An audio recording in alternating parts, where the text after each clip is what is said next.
Does a person deserve to be humiliated if they are disabled? Does a person deserve to die for something that asks for justice? There was a reincarnation in the cultivation realm, and the main character, a heavenly immortal, he returned to his previous life and woke up from a long sleep. He has a beautiful girl. Someone tries to bully him, but it's all useless. He won't let you. No one else has such luxury, so in this life no one can oppress him, the heavenly one. An immortal. The events unfold in the hospital. A beautiful girl is very shy, saying that the guy, very annoying. The same, in turn, begins to climb to the beauty, who does not understand. Why rush so fast? Because they are in the hospital, and this can wait until home. Guy. Janet understands what the fair sex is afraid of, because he asked Wang Kao, keep an eye on the outside, so no one will come in. The beauty hesitantly pushes the blonde away, noting that Yi Cheng is still in bed, so he doesn't know what to do. It can wake up at any time. Indeed, there is a sick man lying on the bed next to them. The annoying young man also reminds that he is crippled on both legs, so, even if he wakes up, there's not much he can do. The blonde also reminds that Yi Chen,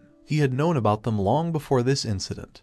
And besides, the man had dared to hit him today. Girl, she admits that she would have killed him in front of the guy if he had dared to hit him today. In that, the moment lightning strikes the building, the brunette opens her eyes. The hero is blown up from the spot, recognizing Yuan Hao and Liu Yuxi. He makes a mental note that it looks like he returned to his previous life, and today was his first visit to Jiangnan City. Today, he found out that his girlfriend Liu Yuxi was sleeping with Yuan Hao. When he demanded an explanation, he was shocked. Yuan Hao, he got hit by a truck in the middle of the road. Even though he survived, he was permanently disabled. His father went to the Yuan family to seek justice against him, but the Yuan family beat him to death. After hearing this news, the guy also died from despair. But the heavens did not leave him, and his soul passed to the world of immortals, where he lived 3,000 years of cultivation. When he reached the Mahayana kingdom, he dominated the world and 8 realms, and was revered by countless people as an immortal emperor, Xuanchen. But his humiliating past and the tragic death of his father are what he can't let go. His body died as a result of being unable to overcome the tribulation. Yi Cheng says that he never thought that he would come back to this day again. He clenches his fist, understanding that the day is just beginning. Yuan Hao also states that since the guy's legs are crippled and he can't, then he wants to have fun in front of him with his girlfriend, because he wants to show the consequences. Someone who wants to hurt him. The dark-haired man notices that he has the Tai Chuan Sutra in his head, the highest cultivation in the world of immortal cultivation, so heal your crippled legs. Simple as that. Yi Chen takes the lotus position, concentrating on the energy around him. Sutra Tai Chuan leads true Kai into the body and circulates around it. This has already allowed him to achieve the first level of Kai refinement in an instant. Cleaning the bones is the beginning of further development. Ways. The guy flies up from the spot, taking a standing position. He doesn't care what he has. Disability in both legs. In his words, this trifle is not present. The couple freezes in surprise, not looking at each other, understanding what's going on. Liu Yuxi claims that the guy made an agreement with the doctor in order to deceive her and get her sympathy. The hero prescribes her a powerful bream, asking if she has at least a drop of pity for his crippled legs. The girl clutches her swollen cheek, unable to find the words to say anything. Express anger. At this moment, Yuan Hao pounces on the hero with a fist, believing that the hero is not the same person. He brings trouble on himself. Yi Chen dodges the blow with a sideways motion, surprised that it's not coming back. I really decided to take a step towards it.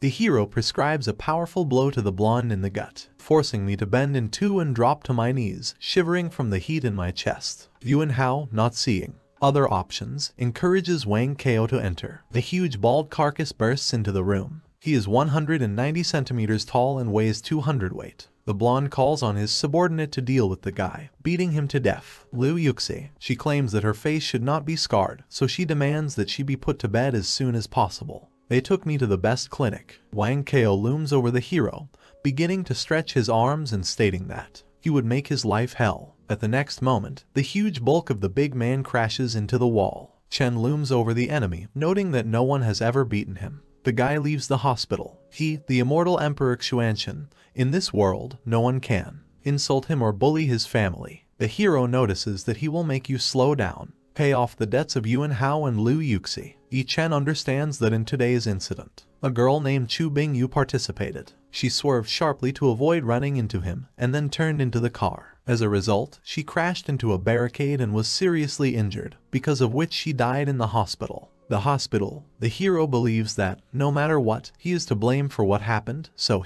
they have to meet her and solve the problem. That's why Yi Chen gets in a taxi and goes to another place. The action takes place in the Jiangnan sanatorium. A girl with blonde hair doesn't understand how this could have happened. Two parents are standing outside the intensive care unit and they communicate with the doctor. A representative of the fair sex asks Dr. Chen how his daughter is doing well. In a fit of emotion, she grabs his robe, demanding an answer. The same, correcting hand glasses, says that the situation with their daughter is very strange, because the injuries received in the resulting accidents were not critical, but her condition was. The girl's organs suddenly failed, and all the tests carried out show that she is going through the last days. The mother covers her mouth, tears welling up in her eyes, and her pupils narrow to a point where she can't see them, the size of a needle, because she sincerely does not understand how this is possible. The father declares that Dr. Chen simply has to save their daughter because their Chu family is ready to pay any price for this. The doctor turns his head, saying that he has been working in this field for several decades and saved his life, countless lives, so in his opinion, even a god wouldn't be able to save their daughter. My father covers his face with his hand, trying to control himself. He doesn't want to believe that such a thing can happen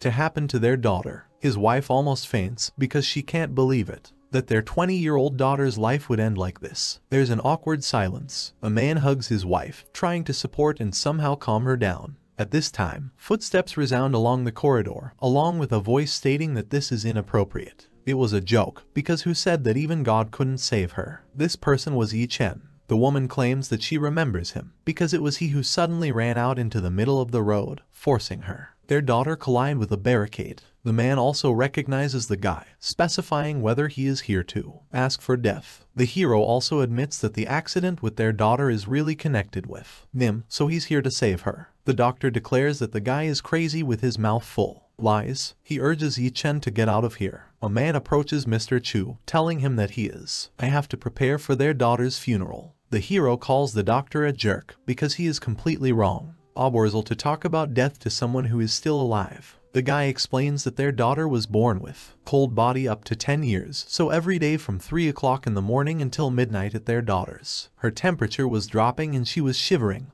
although she felt better later. Yi Chen asks, but that's all. This happens once every 5 days. The blonde's eyes open in disbelief. It confirms his words, asking how he knew about it. The hero claims that they do not need to find out how he knows this, so he decides to ask only one thing: will they allow it? Go in and save their daughter. My father freezes, trying to decide if this is a bluff or not. The man, seeing the determination in the eyes of the young man opposite, puts his hands on his shoulders, giving permission and noting that everything is now in the hands of the master. The latter asks for forgiveness. He had to go. He goes to the patient's room, noting that he does not like what is around him. People are waiting for him to heal, so he asks everyone to wait outside. Yi Chen notices in his mind that the girl is very beautiful, so it would be a pity if she died. The guy unbuttons a pair buttons on the girl's shirt, exposing her cans a little, and inwardly he asks her not to. She blamed him for coming here to save her. Yi Chen's hand is concentrating energy. She notices that it looks like she wasn't born with a cold physique, but was poisoned. Frost Kai. The weaker the host, the stronger the poison. Yi Chen touches the beauty with his hand, starting draw out the poison. In just a few moments, a blob of purple blood appears in his hand. Energy consumption. The immortal examines the poisonous pest, noting that the Chu family has quite a few enemies, because toxic pests like this can only be used when a person is in the area where they are located. In the late stage of Kai purification, the guy clenches his fingers into a fist, killing the pest, after which focuses on the girl's condition, noticing the poison was completely gone, but the cold Kai, it's still there. The hero can't immediately get rid of her cold Kai right now, but he can keep it alive. From Yi Chen's fingers, a clot of energy flies off, which flies into the blonde's mouth. Canon of the highest mystery. This is the highest cultivation method in the realm of cultivation, and the energy cultivated from it is also It is one of the sources of the universe. He decides to give this energy to the girl to keep her alive. Nothing else was in danger. A sweet moan escapes from the lips of the beauty and she herself fills up. Blush, starting to sweat profusely. Her breathing becomes ragged, and the guy realizes that he has given too much. The blonde comes to her senses. She immediately takes a sitting position, asking who he is and what's wrong with him. I did it. She covers herself with a blanket, very embarrassed by what is happening. Yi Cheng asks for understanding. It's right, because he's here to save her. The beauty repeats the words about salvation, and then asks, but who will undress someone to save him? Parents enter the ward. A smile appears on their faces. Mother immediately. He wants to know if the Ure is okay. The doctor opens his mouth in disbelief. Mom hugs her daughter, saying that she already thought about losing her forever. The doctor, meanwhile, touches his hand. Girls, after which he declares that Master Yi is a real god, because all the failing organs, the patients are functioning normally. He turns to the hero, claiming that he, a brilliant doctor, and the devil would stagger if he saw it. The man falls to his knees, leaning over the guy. He asks for forgiveness, admitting that it is his fault that he did not show any interest in her. Respect for him. Yi Chen notices that his behavior was quite normal, because there is a limit. Because of his skill and vision, it would be quite normal to not believe in him. The doctor calls the guy a master, acknowledging the fact that his medical skill is just that. It is divine, so he would like to honor him as his teacher and learn from him if he does not. Objects. Yi Chen mentally notes that the energy in this world is very thin, so it will be difficult. Cultivate the inner core. He decides that it's best to use the pills first, so that he can get rid of them. Improve your strength. The hero reports that there is no need to refuse him. But there is a few things he needs, and if the man can get them for him, he'll be ready. Teach him a trick or two. The immortal holds out a piece of paper with everything you need. The doctor thanks his master, claiming that he will make every effort to get what he wants. The master wants it. After that, he stresses that even if he failed to become his disciple, he would be honored if master wanted to teach him something. The patient is still. He decides to ask his mom and dad what's going on here and who this person is. Parents, they tell their daughter everything as it was. After that, Yor gets up from the bed and bows. Thanks the hero for saving her life. Yi Chen takes the girl's hand, telling her that it's okay, because now they're even. Father, isn't that right? He didn't think so, because Mr. Yi had done a great job for them, and he, Chu Tianlong, would never be able to. It is impossible to forget this, because it is simply impossible. The hero turns to the man, noting that, since she's fine, he doesn't owe them anything else. The father of the family notices that with his, it would simply be impolite if he continued to be persistent, so if master needed help, he would do his best to help him. The immortal decides to warn the blonde. She should be attentive to her diet, and keep yourself warm afterwards. She should also lower the temperature with cold drinks, food, so as not to catch a cold. The patient replies that she has memorized everything. On her cheeks, there is a blush from such care. When Yi Chen goes outside, his phone starts ringing. He picks up the phone. My father swoops in. It was answered with a lot of questions. Why did he take so long to answer? How did everything go? Did he see her? Yuxi and Zhongnan. The hero replies that he is sorry. He's seen the girl, but it's over. The man is the same. He says he doesn't need to force himself if they don't fit together, but he needs to hurry. Pull yourself together and don't let the sadness get the better of you. After that, my father asks me not to forget to visit Uncle Dang and Aunt Wang when he's free, because they've taken so much care of him. And when he was little, the guy asks his father not to worry, adding that he will visit them. In the past, Yi Chen had insisted on being with Liu Yuxi, and that was what had led to the disaster. Finally able to listen to his father's voice after thousands of years. Then he thought that his dad. It annoys him, but now that he listens to it, it makes him feel warmer. Auntie Wang had been very kind to him in her previous life, and now, after 3,000 years, he can pay her back. The hero comes to the door, seeing several people with very original faces. Hairstyles. They have weapons in their hands. One of them states that Wang Zuan lives above in. This house is number 303. The gang leader reminds the others that Wang Ziyuan is rich, right? That it was better for everyone to ask for more interest. Otherwise, brother, who would be the one they would be with? To talk. The guy notices this situation, assuming that these people are creating problems for Auntie Wang.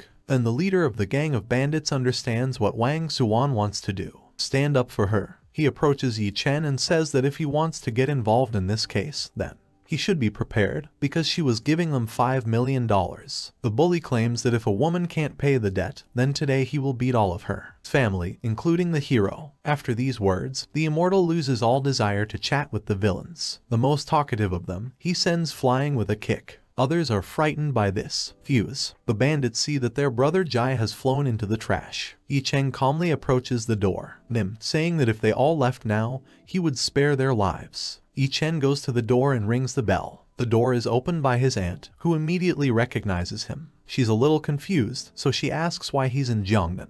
The brunette says that he's here on an internship, so he came to visit her and her uncle. Auntie Wang also states that now that he was here, she would prepare his favorite dishes for him. They enter the living room, where a woman addresses a man sitting in a chair, calling out, "Look at who came to them." He puts the paper aside and stands up from his seat, recognizing that he has been reading it for a long time. The guest is Zion Chen, whom I haven't seen in several years. He encourages the guy not to be shy and sit down. Next to it, the hero accepts a mug from his uncle, who asks how his father is. Guy. He replies that he still works at the shoe factory. The man says that he is still working there after so many years.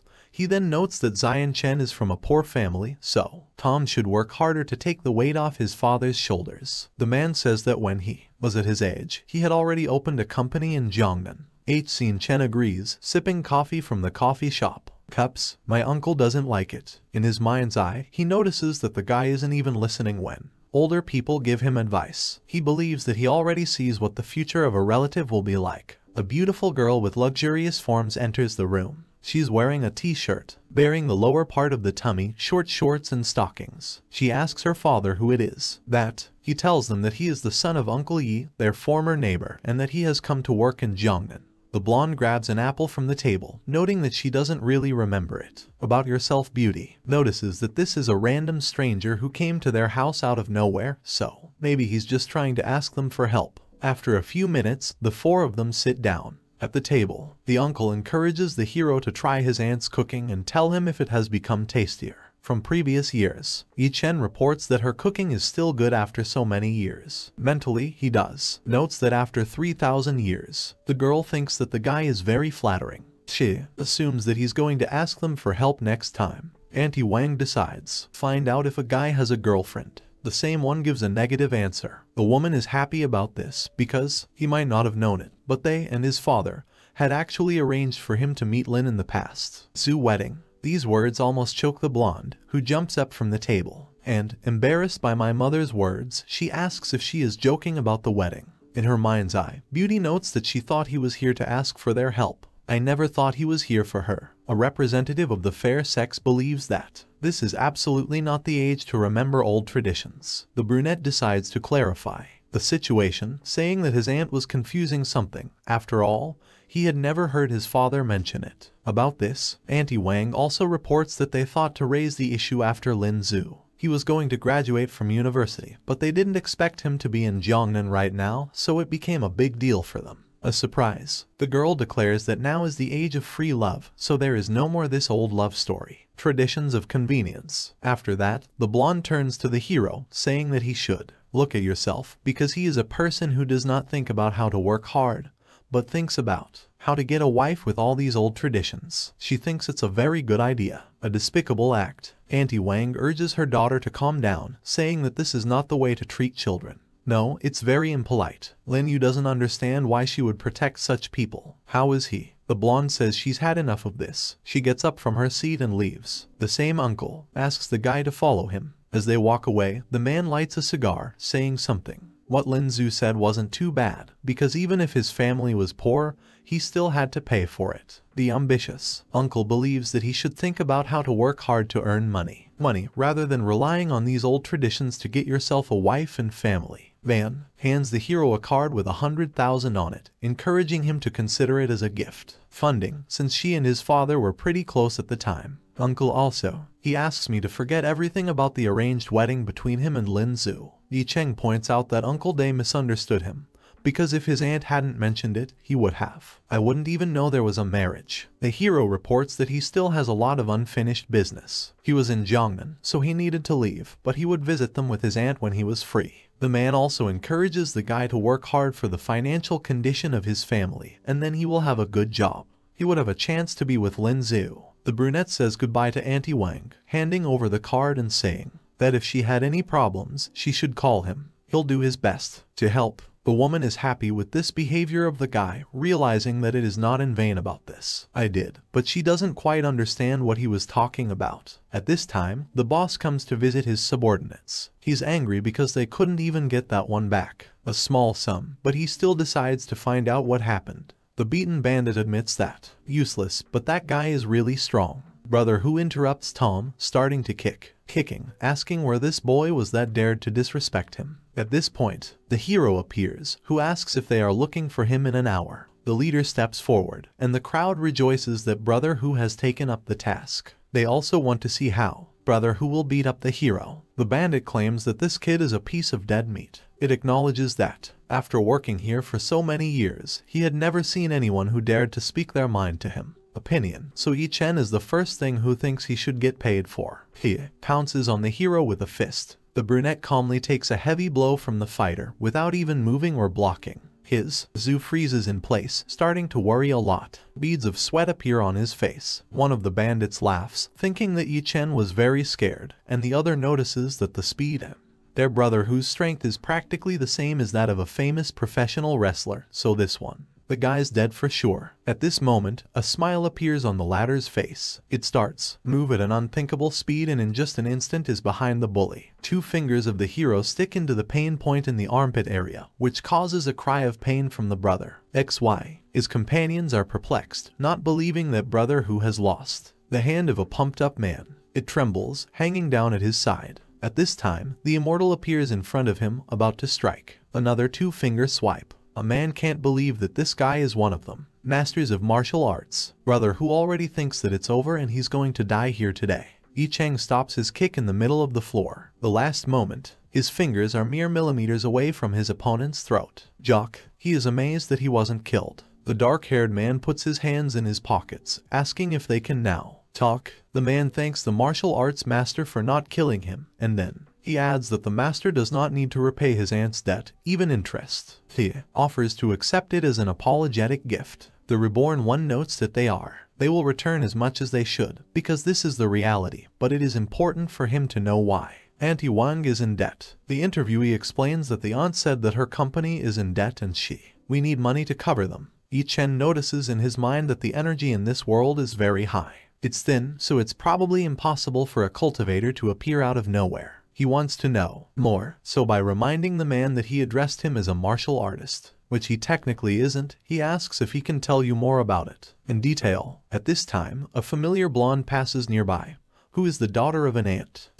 She mentally believes that Yi Chen is thinking about living off a woman and gets involved with bandits, so one day he will definitely go to jail. After a while, Brother who finishes his story. The hero leaves, and the bandits say goodbye to him. As with the master, the leader's subordinates don't understand why Brother who is behaving so well. Even though they know that Yi Chen is a good fighter, they understand that now it is already. It's not an age when people use their abilities to talk, but they might be able to dial hundreds of people. Brother who thinks that they don't know anything, because if his assumptions are correct, then this guy's abilities are the same as Master Lei's. Jiao Lei. Master Lei is Brother who's superior, head of the entire underground of Jiangnan City. The subordinate asks again, surprised, if it's on the same page. This guy is with Master Lei right now. At this time, Yi Chen remembers what he said to him. Qiuanhu. Martial artists in this world are divided into light energy, dark energy, energy transformation. The hero translates his understanding into the equivalent of this power. According to, in his understanding, a cultivator of the 4th level of Kai refinement is the equivalent of a master. Light energy martial arts. There are 9 realms, including Kai purification, creation,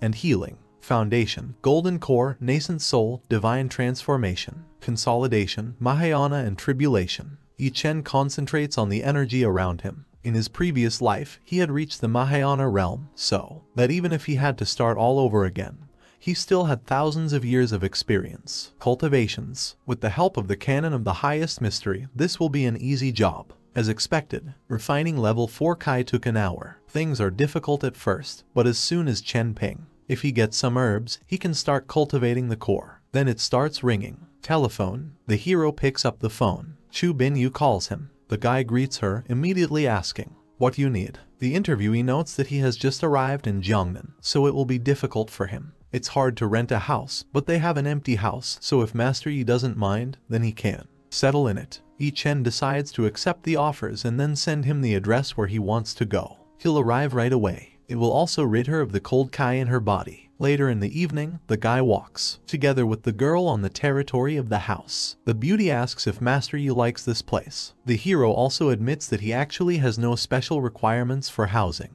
The blonde asks when Master Yi will get rid of her cold Kai. The immortal replies that they can do it now, and she just needs to take off her clothes. At this time, along the road runs a sporty girl. The blonde asks where to shoot and if she needs to shoot everything.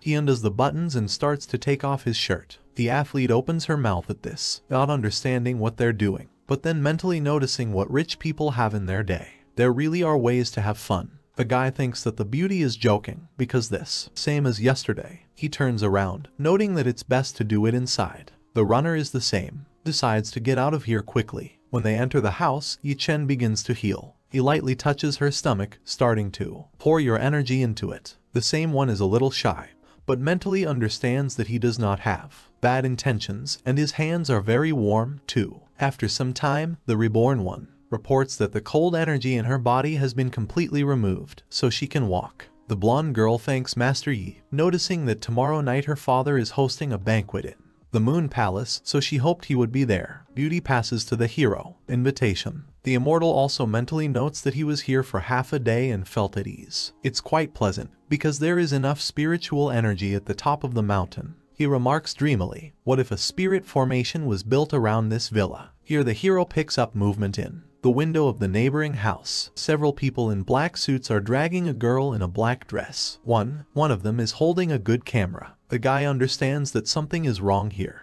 A man touches the chin of a representative of the fair sex, asking why she. It is so insensitive that it forces him to use force. He admits to sleeping with more famous actresses than her, but they're all the same, so she doesn't have to pretend innocent. One of the subordinates asks if the boss can allow them to have a good time as well. The time when it will finish. He even wants them all to have fun together. Director of La Feng also asks her to set up the camera and wait for him to take a picture of her slutty self and see if he can't. Would she disobey them again? The man notes that this is a good job. At this moment alone, one of the guards closes the windows so that no one can watch this process. That's where he came in. Notices the hero standing on the balcony of the next balcony and looking directly at them. Then, he turns around and reports what he's seen to Director Feng. The latter calls the interlocutor. Go to that person and tell them that they will give them money for silence. The man abruptly changes his mind, ordering his subordinate to just kill the witness right now, and he'll give the guy $1 million to run away after he's done it. The subordinate accepts the order, deciding to listen to Director Feng. In the next instant, the software. The room is filled with a crackle of glass. Yi Chen breaks into someone else's house through the window, saying that drugging a woman and wanting to kill someone is mean and shameless enough. The hero is like this. However, he notes that if they do this kind of thing too often, then they should be afraid. Retribution. Security doesn't understand how he got here. Director Feng encourages his subordinates not to be afraid, explaining the guest's actions by saying that he hung up. After that, he declares that no one should find out what happened today, so you need to kill him. The men in black draw their knives, saying that the guy can only blame himself for meddling in his own business. The immortal answers that if that's how they want to die, then so be it. With a jerk of his leg, he lifts it into the air, several shards of glass lying on the floor, and then with a second kick of the same foot sends them to the ground. Arrogant security guards. All three of them are hit in the throat by glass and then fall to the floor. Director Feng freezes in horror. The reborn calmly approached the man, quickly realizing that he was in charge. The same one fell on. Fifth point, asking him not to kill, because he has a big past, so if the guy kills him, then he'll be in big trouble, and so Ott will give him everything he has. Director Feng wanted more, something to say or suggest, but the hero did not listen to him anymore. With a kick of his foot, he sent the one in the wall. A few moments later, another corpse was positioned against the wall, from the head down. There was a scarlet line on the wall. Yi Chen started trying to figure out what to do with the corpses in a stage, because if this is not dealt with, there will definitely be trouble. At this point, the actress, I came to my senses. She clutched her head, pulling herself into a sitting position. When she noticed that there is a guy in her room, and she nervously asked who he was and why he was in her room. Rage appeared in the beauty's eyes because she thought that he decided to take advantage of her state. He suggests that while chasing her, the guy snuck into her apartment, a room to desecrate. She's going to call the police to arrest him. Hero. He stands next to her and gives her a light blow on the back of the head, telling her that she should wait a little longer. Get some sleep. The brunette notes that if she saw the corpses, it would be too difficult. Explain. Yi Cheng decides to go all the way to the end, since he's already involved in it. Guy. A phone number is dialed, contacting Jiao Hu and telling him that he has a problem. It's a delicate matter, so he needs their help. He agrees, after which the hero asks, "Come to the Walong Lodge villas." After a while, Brother Hu reports that the job is done, so he asks if they can leave. The brunette gives his permission. The Hu people cleaned up the room and the bodies were taken away. The girl comes to her senses. She has a bad headache. Yi Chen tells her that she was drugged and he saved her, and the headache is the consequences. Withdrawal of aphrodisiacs, which will pass in a few minutes. Beauty, much embarrassed. She claims that he was the one who chased her, not saved her, so he was definitely planning something bad.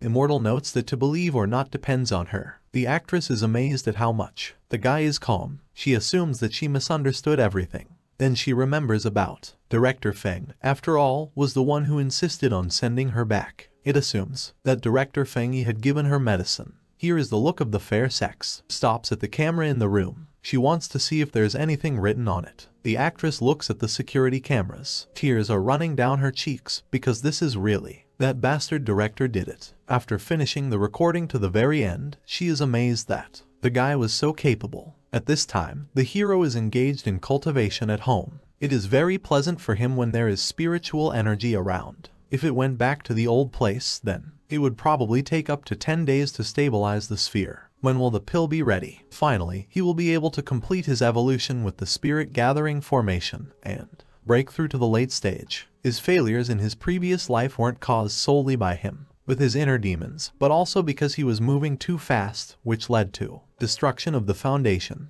In this life, he must build his foundation. The guy opens the door and asks why she's here and if she needs anything. Actress notes that it is raining and thunder is booming, and if you add to this what happened during the day, she's a little scared. The beauty wants to stay with the interlocutor for the night. The same person remembers that she thought he was stalking her and harassing her. The interviewee admits that she watched the recording. Then she says that she has a photo shoot tomorrow, so she will leave in the morning so as not to harass him for too long. Yi Chen lets her in, a representative of the fair sex. She thanks him, saying that he is a very kind person. Some time passes, and the actress, she gets out of the shower, noticing that this is actually the first time she's entered the villa.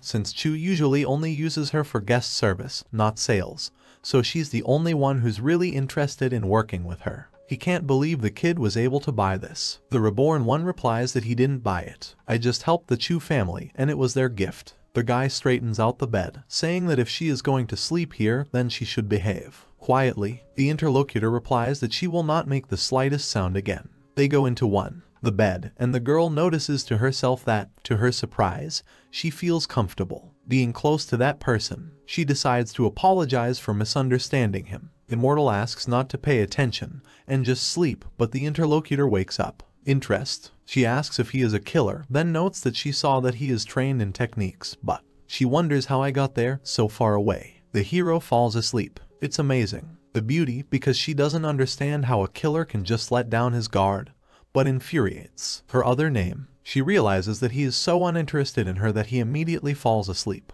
In the morning, Yi Cheng understands that the girl really left earlier, so it seems that being an actress is not easy. Work. The brunette gets up, remembering that he has to work at the company on an internship, because this is the mortal world, it needs the same identity. After getting dressed, the hero goes to the kitchen, noticing that the actress even cooked for him tomorrow. He notices a note that says a few thank you notes, the girl's phone number, and the fact that she would pay him back later. Yi Chen can't deny that it's quite cute. Events. Transferred to Ya Ran Food Inc. The girl is told that the department is located here, planning where the guy will take an internship. At this time, his ear picks up whispers. Girls. One of them asks if this newcomer is Yuxi's boyfriend. She immediately notices that she looks good, but she didn't expect him to be so violent. A friend recalls that when Yuxi came to work this morning, the bandage was still on her face, and so was she. I heard he burned it with cigarettes. The girl admits that Yuxi was so cute. A girl, so she can't believe she's with such a violent man. At that time, a representative of the fair sex with blue hair approaches Yuxi, reminding her that she told her to break up with him because he was just a small-town worker, a beggar and useless, and now he was bullying her. The girl reminds of the young master, Yuan, who drove her to work in a Porsche. Beauty thinks he's good because his father is the top brass of the bureau and he looks like a smart guy himself. Yuxi asks Sister Ji to stop. Ping. After all, she and Yuan Hao are just ordinary friends. Her friend notices that Yi Cheng is still in a bad mood. She has the courage to come to work, so she expresses a desire to avenge her friend. Ji Ping approaches the immortal, noting that he should be grateful that Yuxi is with him. Then she recalls how he allegedly repaid her for everything. The girl tries to put pressure on Pity, saying that if it wasn't for that face patch, they wouldn't even know that she was being bullied at home. The girl wants to get some sense into his head and asks if he thinks he deserves her. Chen notices that they are a bunch of brainless idiots because this bitch cheated on them, and they don't care. They remain fools. In his mind's eye, he knows that Yuxi has been playing the victim since before. After he joined the company, Yuxi says she doesn't care if he uses her money, beats her, or even bullies her, but she tried so hard to get him an internship at the hoping that he will get on the right track, so why does he humiliate her friend on the first working day? Yuxi asks if he thinks she's so malleable. It states that the guy is absolutely shameless. At this time, men enter the department, asking why they are. Everyone's here, and don't they have a job to do? This is Jur's manager of the planning department, Chen Kun. The man asks why Yuxi is crying. After that, he pays attention to her face, asking what happened to her face. Yuxi is the same. She says that nothing happened, but her friend whispers a few words in the manager's ear, telling Tom about the whole situation. He's a little surprised that something like this has happened. The man wants to shame Yi Chen so much and make Yuxi so ashamed of him that she will break up with him. Nim will also receive young Master Yuan. Thanks to him, they managed to conclude several deals. Even before Liu Yuxi started dating young Master Yuan, so if they really become one person, they will be able to make even more deals. According to Chen, Kuna's planning department will be working better than ever, so he considers himself to get rid of this Yi Chen for the good of the planning department. The manager goes to the hero and says that he knows what happened between him and Yuxi, so he is surprised that such a situation can happen. A capable girl like Yuxi got together with a man like him. The reborn decides to clarify that he thinks that by the word capable he meant her. The ability to rely on someone else to make business deals. Yuxi explodes, no, understanding how the guy dares to talk to the manager like that and where his manners are. Her friend, it reminds the guy that he's not in school anymore, so this behavior is very disrespectful. Third, a colleague says that Yi Chen needs to be taught a lesson. Chen Kun shuts everything up with a hand gesture. He says he won't discuss his personal matter with Yuxi, but, as of today, he is an intern in the planning department, so he needs to follow them. Standards, and Yuxi achieved outstanding results for an intern in a month of working in the department. Planning, which is why he said she was capable. The man explains what they have. Standards are for every employee in their department, so they shouldn't blame them for what they're doing. Kick someone out if they can't reach them. Yi Cheng points out that he definitely won't be left behind, because he's her boyfriend. The hero decides to go against Yuxi because he understood her train of thought. Former one invents and uses all these things just so that he breaks up with her so that she can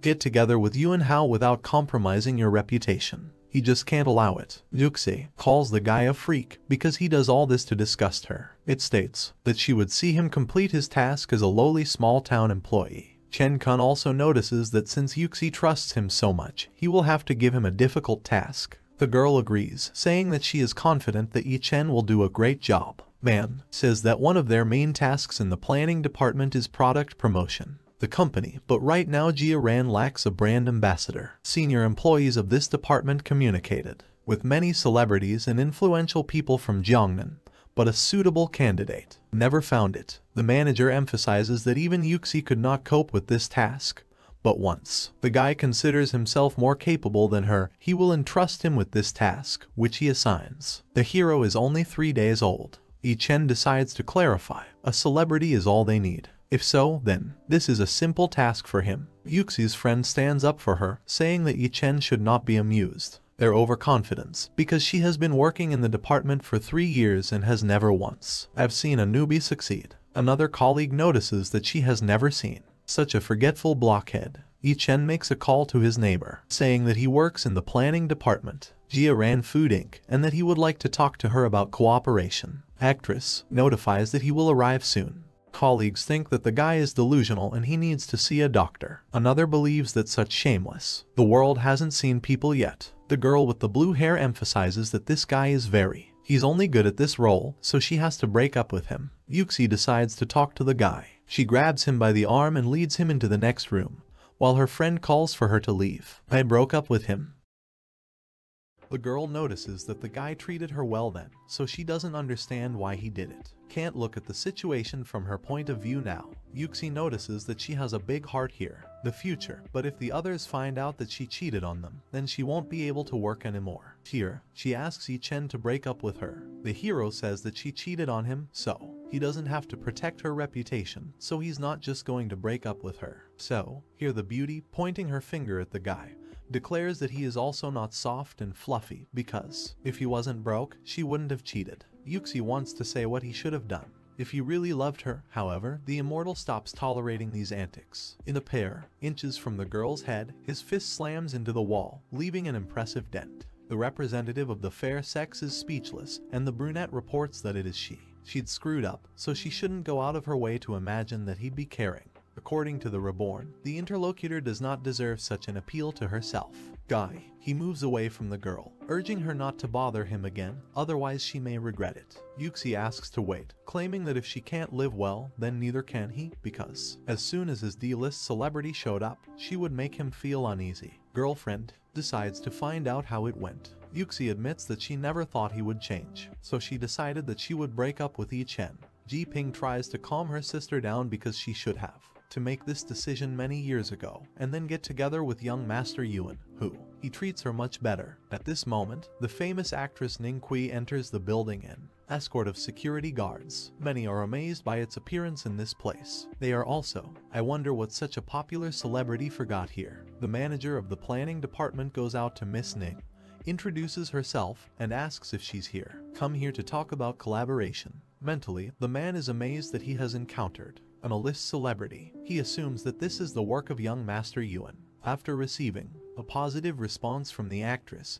he offers to go to his office to talk about it. The manager understands that if they manage to sign a contract with such a celebrity, they will be able to. The bonus will be tripled, so he decides to take this chance. The girl passes past it, moving on. He walks up to the hero and puts his hands on his shoulders, asking who it was and how quickly she got there. Yi Cheng replies that it's fine, and that he won't. To say that it is slow. Yi Cheng notes that his company needs a representative, so he suggests that the girl become him. Ta agrees. The manager freezes, not believing that the newcomer actually called. Miss Ning, Yuxi's friend, is surprised at how easily and quickly the actress agreed to this. You did it yourself. The girl thinks that this is simply unthinkable, because even she did not know that Yi Chen is familiar with such a thing. A celebrity. Privately, she remembered that when the guy called her, he said that Miss Ning, his neighbor, Yuxi mentally notes that she has heard that some celebrities, they specially move to poorer homes to avoid the paparazzi, so Yi Chen really likes it. It was lucky that he rented a house near the celebrity. The hero turns to manager Chen, saying that he had made an agreement, so they would only have to discuss the contract fee. Same in.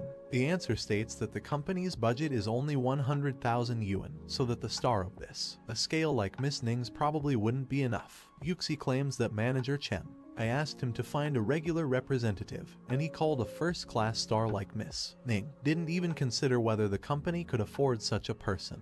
The hero waves it off, from a member of the fair sex, saying that today is his first working day, and he does not. I knew they were such a poor bunch. The actress also admits that her fee for the contract, it starts at 5 million yuan, but she never said she wanted them for it paid. Others are surprised by this statement, because it turns out that the celebrity of such a, it will work for free. The girl thinks that you can't compare $5 million with Yi Chen's work, so the manager should. You should take this as an improvement in sales from Yi Chen, and the rest of the details are just like that.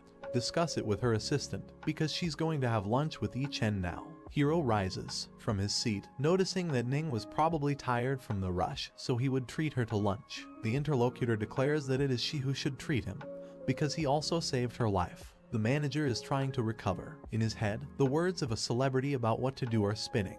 Yi Chen can't be compared to 5 million. The man tries to understand why he deserved this. Attitude to yourself. Yunxi's friend also believes that Miss Ning was deceived by Yi Chen, and now he is. Easily manipulates a girl, like a good ringleader who is good at lighting up. By yourself. The girl starts to get angry at the whole situation. She doesn't understand how Yi Chen had enough of this. The courage to say that it was she who betrayed him. Because, in her opinion, the opposite is true, because Ning Qiyu would never want someone as incompetent as Yi Chen. Unsi is absolutely sure that the celebrity had been cheated, and when the rich woman herself found out, Yi Chen would surely die. A terrible death. After some time, the actress says goodbye to the hero, saying that if and what, he could call her at any time if she needed him, but she needed to get back to her phone. Work. But they can see each other at home in the evening. Yi Chen gives a short answer, accepting these words. However, he mentally notes that the other person says this as if they are returning to the same room, in the same house tonight. The immortal's phone starts ringing. He picks up the phone, where the interviewee asks if it's worth picking up Master Yi, because the banquet will start soon. The brunette gives a positive response, stating that it is located at the intersection of Dong Lai and Chun Lai roads, where there is a Jiazhong restaurant. The interlocutor decides to find out if Master Yi needs styling or new clothes, because he can do it. Deliver. The reborn one thinks that this is too troublesome, and then asks, should he think that Miss Chu is shy of him? The interviewee replies that there is no reason to do so, and Master Yi is a special guest of their family, so of course he can wear anything. After that, the interlocutor informs that he will arrive in 10 minutes. Events are moved to your father. High-end Moon Palace. Yunxi enters it with Hao, marveling at the fact that it is the most beautiful place in the world. Luxury hotel in the entire Jiangnan city. She claims that Yuan Hao is so cool, and that he's not even a big fan. Someone as big as the Chu family invited him to their banquet. The blonde guy replies that he has a reputation. His father, he is still quite a famous person in Jiangnan. Then the beauty recognizes Yi Chen, sitting at the table. The guy tries to figure out how the brunette got in. Yuxi remembers what she could have done. Ning Qiyu, she even helped him with a $5 million business this afternoon.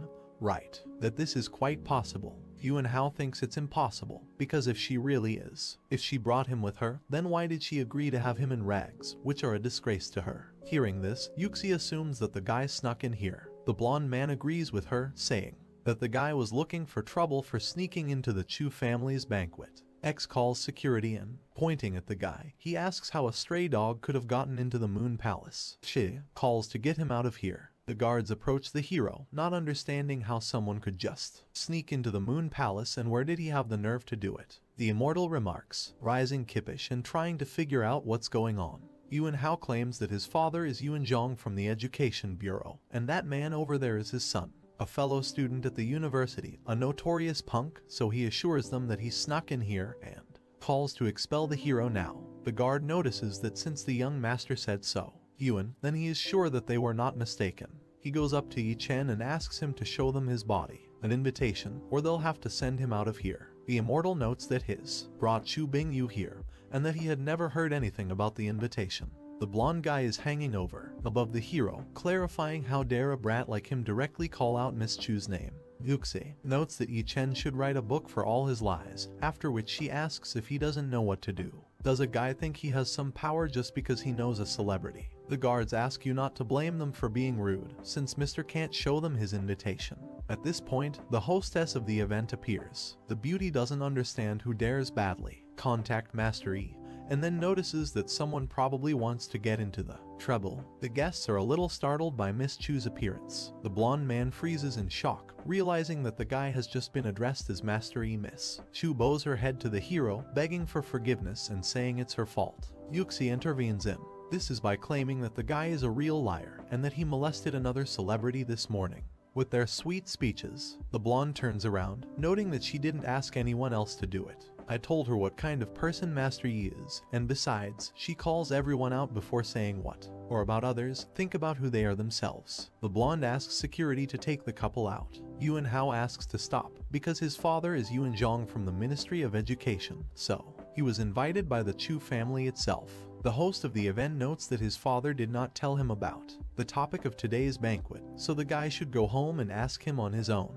The couple is thrown out of the hotel. Yuxi complains that she is in pain, and her clothes are now It's ruined. She can't figure out what kind of charm Yi Chen used on Miss Chu and what makes him special to be there. The guy immediately calls his father to find out what the reason is. The Chu family is hosting a banquet today. The latter tells that one of the intents is today's banquet is to celebrate Miss Chu's recovery, and the second is to thank her, the person who was saved by Miss Chu. His surname is Yi. After these words, the blonde man falls out of reality. For a few seconds, Yuxi, noticing the guy's very worried face, decides to find out what's going on. That tells that his father said that this is a Chu family banquet, and he should thank the one who saved Miss Chu, and that person's last name is Yi, so maybe it's Yi Chen. The girl doesn't believe me. To my ears, Yi Chen had an accident right after arriving in the city, so when did he manage to save me? Miss Chu. That's when the blonde guy remembers that the day Yi Chen had an accident at the pier, the Audi crashed, and whoever was in the car may have been Miss Chu. Unsi clarifies that if this is the case, then so he was the one who saved Miss Chu, and doesn't that mean he's very rich now? The interlocutor is the same, emphasizes that this banquet is just a show, after which hardly anyone will remember about it. Fresh like Yi Chen, the blonde declares that after everything calms down, he is out of the ground, enough to settle the score. At this time, the host of the event says that Master Yi is their chief, a guest at this banquet, so she asks to address them politely, otherwise they shouldn't be blamed, or for being rude. The guests reply that they understand everything. The girl also notes that all high-ranking individuals from all over Jiangnan City gathered here today to thank Mr. Yi, after which she asks Master Yi to show himself. The immortal doesn't mind. The beauty herself. In his mind, he marvels at Yi Cheng's calmness because he didn't show the slightest sign worry even while being the center of attention of Jiangnan dignitaries. The girl admits that what my father said is true because Mr. Yi is really a talented person. Miss Chu asks, let her show the guy the way. He also decides to find out if she is always so rude to people. The beauty shamefacedly looks away, saying no, but the two of them were very rude to him, so she couldn't contain her anger. The reborn one laughs, saying that it's alright, because he likes people who don't like him. They are straightforward. The girl freezes, asking him what he likes. In the head of a blonde, trying to figure out if what he said is true, or if she just misunderstood him. He blushes deeply, deciding to stop thinking about it. After some time, the girl's father begins. Make a toast. He says that he would like to thank all their guests who, despite the busy schedule, still decided to take part in today's banquet. The man confesses that his daughter had been involved in an accident a couple of days ago, and if it wasn't for Mr. Yi's help, he would have died right now. I cried in front of the grave. My father declares that Miss Chu is a very lucky person. One of the guests. He says that the future of the Chu family will be even better. The girl also notices that the main character of this movie, Banquet Master Yi, the head of the Chu family, claims that the guests still do not know much about him, because the master, he is a really experienced doctor. Others doubt this. One guy notices that they have the right to call experts, elderly people in the medical industry, and the latter is too young. For this, the man next to him emphasizes that he looks like a student, so he doesn't have much. I wonder how good the guest's skills are. At this moment, a man's voice is heard from the crowd, declaring that Master Yi's skill is beyond him, and that it is absolutely and unbelievable. By this, the person turns out to be Dr. Chen, who notices that the guy has the right to be called an expert. He approaches the hero, saying that he has achieved a lot at such a young age, so that this toast is for him. The brunette notices that the man is flattering him. One of the guests says that Elder Chen is the dean of Jiangnan medical industry, so if he agrees with this, then Mr. Yi's skill is truly incredible. The interlocutor admits that they were wrong about him. At this time, Dr. Chen approaches the hero and he tells him in his ear what he's already got, what he's asked for, so all he needs to know is when. Send it to him. Yi Chen is a little surprised by this, noting that he got it out pretty quickly. After that, he asks to send everything to the #1 villa on Dragon Slumber Mountain. The next moment, the head of the Chu family enters through the doors. The hero immediately assumes that before Nim is a master of martial arts. The head of the Chu family is an aged man with a white mouth and a beard of the same color. Despite his age, he looks very stately and majestic. A man and a girl bend down. For the first, the head of the family is the father, and for the second, my grandfather. The man approaches the hero, asking if he is the same master who saved Yu'er. The Chen gives a positive answer, after which the older man thanks the guy for saving his life. His precious daughter, however, he is curious because he has heard that Master Yi has the ability to great skills, so who among the older ones taught him all this? Immortal shakes head over, stating he doesn't have a teacher, after which he decides to be honest, saying he never will. He has not studied anything related to medicine, and knows only the minimum. His interlocutor notices to myself that the guy is being too modest. The head of the Chu family assumes that the guy, trying to hide who his teacher is. The man notices that the hero is a talented young man, so it's okay to be a little secretive. After that, the gray-haired man pulls out a pocket, a gold piece. This is the official Han Dynasty seal that he managed to buy at that time, at the auction, and he kept it with him all these years. The man wants to give it to the hero as a sign. Thanks. His son is surprised by this because it was his favorite thing, which he did not play with. Parted for almost 6 years, the head of the family raises his hand, calling on his son to calm down and saying that there was nothing more precious than the deed that Mr. Yi had done for them. Yi Chen takes the seal in his hands, mentally noting that it is a fake. It also evaluates the look on Chu Jianfeng's face that tells him that the other person isn't playing with him, so rather, he probably doesn't even know it's a fake. The immortal decides that he will save him as well, life, since he is ready to sacrifice what is dear to him. The hero notes that he saved Chu Binyu to put an end to what happened through his fault, but now that Senior Chu is sacrificing most valuable, he feels guilty for accepting it. The guy notes that he sees that there is some hidden disease, but he can get rid of it, but not now. These words, they make an elderly man wonder, because the guy was able to see even this. Head of the Chu family declares that, as Chen Pin said, Master Yi's skill is truly excellent, because he is a master of the arts. I was able to find out his condition at a glance, which is truly incredible. An elderly man admits that his body has been getting weaker and weaker since the beginning of this year, and let it be. It will look different, but if this continues, it won't be able to last much longer. He didn't want to tell your loved ones about it,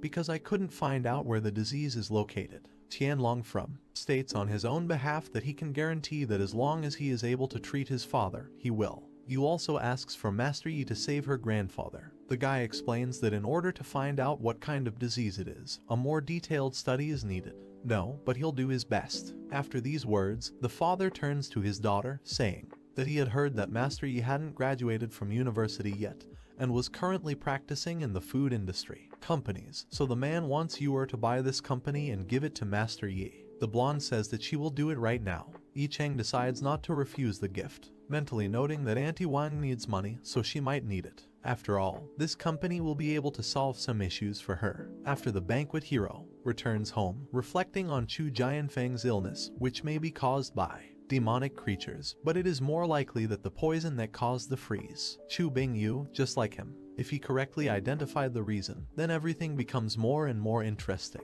From under, the door to the guy's house is lit, and when he opens it, he is met by an actress, asking where he was and why he was late. The brunette thinks it doesn't make any sense attitude towards her, so he clarifies why she is in his house. Beauty explains that he doesn't. He locked the door, and that she was still a little scared to live in that house alone. The guy decides clarify the situation by asking if this means that she has decided that she will live here. The celebrity does not give a direct answer, asking not to be so harsh and help the lady. She notes that when he wasn't around, she didn't feel safe. Hearing this, the immortal allows her to sleep in the guest room, but he asks her not to come into his room and not to disturb. Ning stomps his foot, calling the owner insensitive. She decides to sleep alone, noting that he makes it look like she wants to sleep with him. The hero takes a pose in his room, the lotus flower, and begins to cultivate. Streams of energy permeate his body. The guy realizes that once Chen Pin brought the herb, he would have to break through to the 5th level of refinement. Judging from Chu Jianfeng and Chu Bingyu's conversation, there are much more interesting things to do on Earth than he thought at first. He should raise his level faster. Beauty reports that is included. After a couple of moments, she finds herself in the hero's room, stating that she is not that. She wants to sleep with him, but she's just a little scared. Yi Chen continues to meditate in the lotus position. Beauty doesn't understand what he's doing. She walks up to him and starts waving her hand in front of his face, asking him if he's cultivating and why. He's meditating. A representative of the fair sex assumes to herself that the guy fell asleep. The brunette, without opening his eyes, declares that she is bothering him, so she either sleeps or goes out. He encourages you to stop wandering around in front of it. A celebrity goes to bed without further ado, mentally calling the guy a bore, but admitting that with him she is much more pleasant. Warning Ning. makes breakfast and hears footsteps. She opens the door, preparing to surprise the guy with a good breakfast. However, Dr. Cheng is there, asking if this is Master Yi's house. The girl informs me that these are the houses of Master Yi. She asks the man to come in while she calls the owner. The doctor also tries to understand why the interlocutor seems very familiar to him. The hero decides, check if Ning has any work to do today. She replies that there is, because she needs to take off today. A commercial for their company, so she'll be leaving soon. Beauty asks the guy not to forget. Have breakfast. The doctor also passes the package, saying that these are the things he wanted. By taking a look at, finally, Yi Chen agrees, asking if he has a pen and paper. The doctor passes the hero a pen and paper. The guy starts writing something, saying what he already said. Something that will teach him something, but how much he can learn is up to him. Yi Chen. He finishes writing and gives the paper to the other person, stating that he has things to do so that he can. Make yourself at home. The man looks down at what he's written and is startled to the core. The souls, trying to understand what Master Yi Immortal wrote, go to their room. He notes that the herbs brought by Chen Ping are really good, and it seems that some of them, you can get a good pill. The hero sits down in the lotus position, and in a circle around him, there are herbs on the leaves. It concentrates the energy in your hands and forces all the herbs combined to form a red ball between your palms. This is an entry-level spiritual pill. Its creation makes the brunette think that his skill, the spiritual fire furnace, is still fine, and the spiritual energy that is in this furnace is still fine. A pill is enough to help him break through to the 5th level of Kai refinement. Hero swallows an entry-level red pill. He immediately feels the changes. An object, it begins to gather energy around itself. In the beginning, this benefits the reborn immeasurably. Pain. But then the guy uses the Taikshuan Sutra, starting to absorb the energy. After a few moments, Yi Chen opens his eyes, realizing that he has broken through to the 6th floor, the level of Kai purification. The guy admits that he didn't expect the spiritual pill to be ordinary. The class is able to help him open 2 levels in a row and break right through to the 6th level. The energy inside him isn't what it used to be. Yi Chen decides to go to the company and take a look. How is Ning Qiu's filming going today? Then the guy notices that Chen Pin is getting up on his feet. He kneels in front of him and bows his head to the floor, so he decides to find out what he's doing. Man declares that the master is indeed a revived god, because he has read only a small part of what he says. He wrote it, and it feels like everything he ever learned before doesn't matter anymore. Values. The doctor notices that he knows that he was born stupid, and knows that he cannot meet his requirements, but he is really willing to accept him as his teacher. The immortal replies that the man is very smart, but in reality this is just his opinion about the future. Medicine is not as holy as he says, so he urges the man to get up quickly, because he is quite old and has weak knees. The brunette suggests that they may not become teacher and student, but if they don't understand something, they can ask directly. Doctor admits that there is another line that he doesn't understand very well. It points to her. Yi Chen enters the chairman's office. He is met by former chairman Ziyuming. Afterwards, for a while, he passes the documents to the guy, announcing that from now on, Jiaran is his. Hero admits that the Chu family is quite quick in their actions. The guy decides to find out if it has passed the news that he became the chairman of this company to the people, because she wanted to hold it in a secret. The other person doesn't understand why to do this. Yi Cheng explains that this is the only way he can see the real performance of the company's employees to prevent lies and deception. Immortal goes to his workplace in the planning department, meets him, a disgruntled manager, Chen Kun, who urges the intern to look at the time and declares that Tom shouldn't think that he's the king here just because he managed to call a celebrity. The man claims that he is only the 2nd day at work and is already late, so that if it happens again, he will be fired. The reborn person notices that a man has too harsh a look, after which he emphasizes that he has never seen the manager, who could just fire an employee, and he's an intern and signed a contract. Chen Kun is angry, noticing that the guy is not only late, but also cannot stand even a light swearing. The man decides to talk to his superiors. He calls the HR department and tells them what they have here. One intern is late and disrespects his boss. He asks you to take note of this and say they told him that he didn't have to come to work tomorrow. The Human Resources Department says that it doesn't have permission to dismiss him. Chen Kun doesn't understand what it means. He doesn't have permission. Besmertny clarifies whether he is now dismissed. The manager admits that he was going to fire him, but considering that he is late for the first time, he would give him a chance. Chen Kun leaves, telling him not to be late tomorrow. Inwardly, the man freaks out. After all, he really wants to get rid of Yi Chen. He wants to wait until the ad starts with Ning Qiyu will finish to then find a way to kick the guy out of here. Besides, the man knows that the result of his internship will affect the end of his studies. The man wants to see the guy begging him then. Yi Chen's phone starts ringing. Then, he asks how he's doing and if he's had lunch. The guy replies that he's just about to. Interlocutor. He wants to know how his internship is going and whether he is being treated well. The hero asks not to worry about it because he's doing fine. My father remembers that Auntie Wang called him and said that he was visiting them. The guy gives a positive response, adding that if it wasn't for the trip, he wouldn't have known that he actually was. Arranged marriage. The man admits that he was just thinking about his future, and this time I called him to talk about Lin Zhu. My father points out that Lin Zhu is a student at the University of Hong Kong. Senior year. Yi Chen goes to Auntie Wang's house. He doesn't particularly like what his father says. I asked him to help the girl with her homework. The guy understands that his father is trying to bring him together. Him with her. The immortal realizes that, at least in comparison to his past life, where he didn't even have a family, he thinks he might consider it a cute misfortune. The brunette knocks at the door. The hero is met by Aunt Wang. He invites him in. Then the guy notices Uncle Deng, who he's about to go somewhere, so he finds out where he's going in such a hurry. The man is a little bit surprised, but still tells that the actress Ning Qiyu cooperates with the company Jiaran Food Inc., which is now located in their city. He doesn't understand why such a small company can collaborate with such a big celebrity, so he made an appointment this afternoon with the marketing manager because he's heard that he's the only one in charge of this whole thing. After that, Uncle Deng notices that Yi Chen is here to teach Lin Zhu, so as soon as he gets there, he will be able to teach Lin Zhu.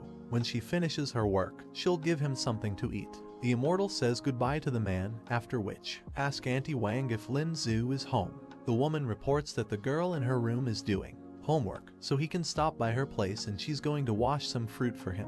Then, Yi Chen walks up to the door of the girl's room, which has a sign that says do not disturb during the meeting. Studies. The reborn one knocks, and Lin Zhu lets him in.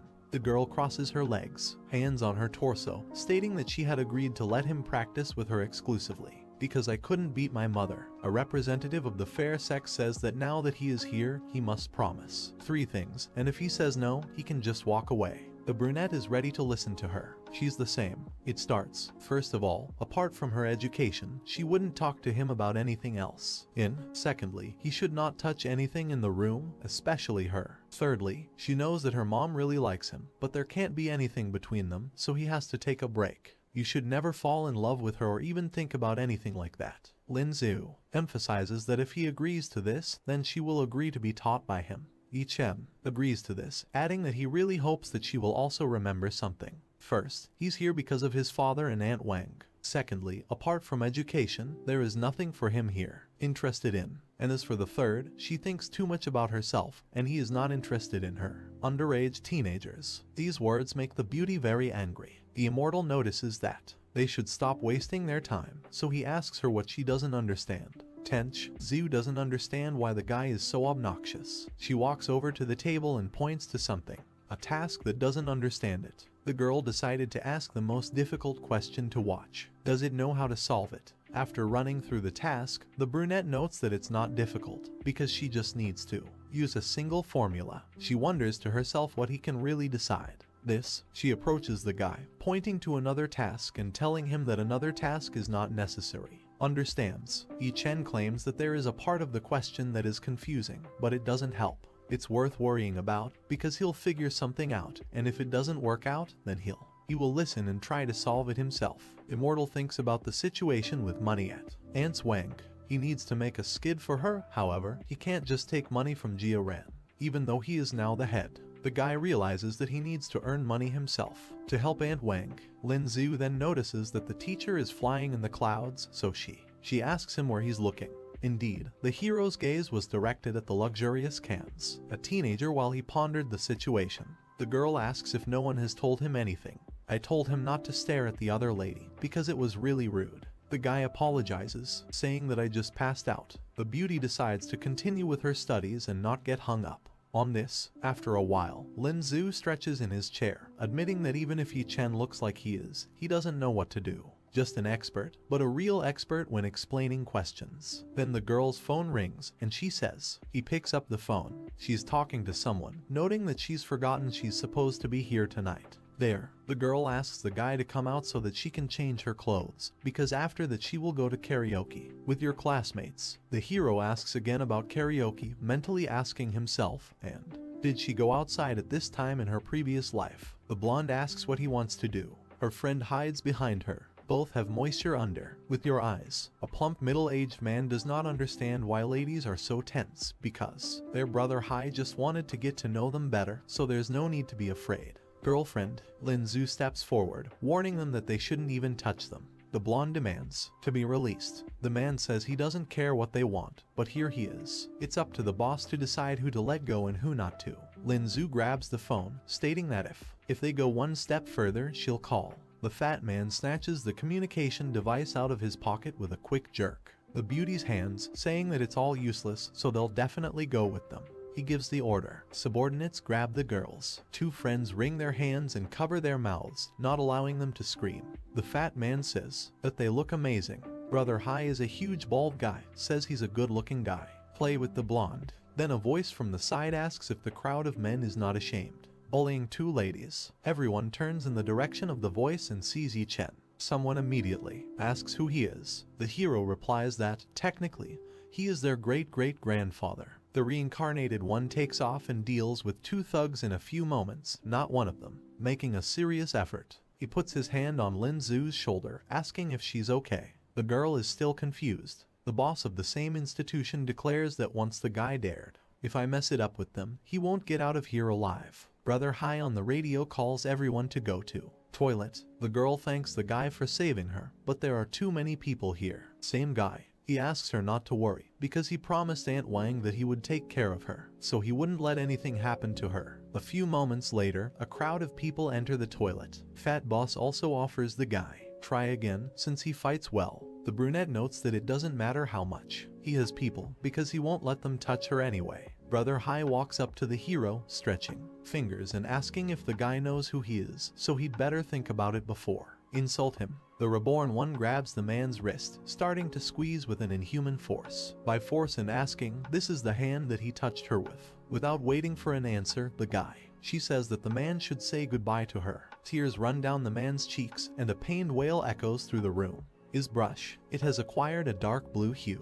He calls on the others to kill him. The boss also directs the crowd forward. They pounce on the hero. The red-haired girl is trembling with fear as she sits there. On the floor, Lin Zhu also makes a mental note that they have too many people, so Yi Cheng is in dangers. She's trying to figure out a way to get out of here and call for help. The Immortal One releases a stream of energy from its body, knocking out all attackers. The fat man doesn't understand how this is possible, because one person has just dealt with 20. Lin Zhu's friend, on the other hand, is in complete shock and asks her if he has trained anywhere. Chen, the other woman, says she doesn't know. Her voice is shaky from the tension in the air. Brother Hai nervously asks who he is. The hero also breaks in the direction of the bully and does not have time to come to his senses as the guy's hand is on his neck. He decides to find out if they have any ideas. At this moment, a rich young man enters the room, asking Lin Zhu what is here happened. The boss recognizes Zhu Xiaoming and then calls him to look at the mess that is being made. His people did it. The guy asks what Yi Cheng is doing and urges him to let Brother Hai go. Hero, she asks him again, then asks if the guy really doesn't understand what's really going on. It's actually happening. Xiaoming turns his gaze to the girls, making a mental note that there's no need to ask. After all, anyone could have already guessed what happened here. The fat man calls the guy to action. He wants Master Yi to let Brother Hai go. Xiaoming, on the other hand, knows that he can't just go ahead and do it. Run into Chairman Wang. The guy asks Chairman Wang and Brother Hai not to be so angry. After all, this guy is a neighbor of her classmate, and he is from a small town and has never been here earlier, so he's asking for their forgiveness, and he wants Yi Chen to apologize to them directly. Now, the rich man calls on the hero to let go of Brother Hai, because he is sure that something has happened. Misunderstanding. Inwardly, he stresses that he would never have thought that Yi Chen is so good at fights. Brother Hai doesn't understand who the hero thinks he is. The man thinks he doesn't deserve it. Excuse me. He even begins to threaten, wanting to know what he is doing. Yi Cheng prescribes to him a slap in the face, asking if he'd let him talk. The hero is even willing to give an explanation. However, first of all, the goon will say everything, otherwise he will kill him. The richest man grabs the hero by the other hand, counting that the immortal had gone mad. He urges him to think better of it, because Brother Hai is a reliable partner. Brother Hu and the latter had thousands under him. The reborn one is a little surprised by this, Then they are surrounded by a crowd that has come to the call of their leader. One of them stated that the one who, if he dares to bark at Brother Hai, he won't come out in one piece. Xiaoming notices that Yi Chen has gotten them into a lot of trouble. After that, it says it's in. This is not involved, so the guy should decide this issue himself. The rich man turns to Chairman Wang, noting that he couldn't talk some sense into this guy, but he doesn't have any. His attitude to what is happening, so he asks to be given the opportunity to just leave. The fat man, he says emphatically that no one will leave here today. Lin Zhu suggests that I stayed, because otherwise none of them will be able to get out of here tonight. The guy notices that the girl should not worry, because he already said that nothing will happen to her. After these, finally, Yi Chen tightens his grip on Brother Hai's throat. The immortal calls to let the girls go first, and if someone gets in their way, then he will send him to the lords of the underworld. The man through wheezing asks subordinates to let go. Girls, the fat man also agrees, giving the beauties permission to leave. Xiaoming breaks down to exit first. Lin Zhu's friend grabs her, urging her to go. The same believes that they should not, leaving Yi Chen behind just like that. The hero also asks them to go, noting that he will come a little later. Her friend drags the blonde with her, and the blonde tries to stop her, not wanting to leave Yi Chen. When all the friends leave and the guy remains in the crowd of enemies, he lets go of Brother Hai, abandoning him. On the floor, the fat man runs up to him, asking if he's okay. The man clears his throat, claiming that he has now started to respect the guy, so he encourages him to say what he wants. Yi Cheng recalls that Zhu Xiaoming said that their boss is Brother Hu, so he clarifies if it's about Chuan Hu. Brother Hai asks if he has heard his older brother's name and if he is scared. By this, the brunette pulls out his phone, noting that it's a coincidence that he knows Chuan Hu personally, so he suggests making a phone call to make sure that he and Brother Hu are the same person.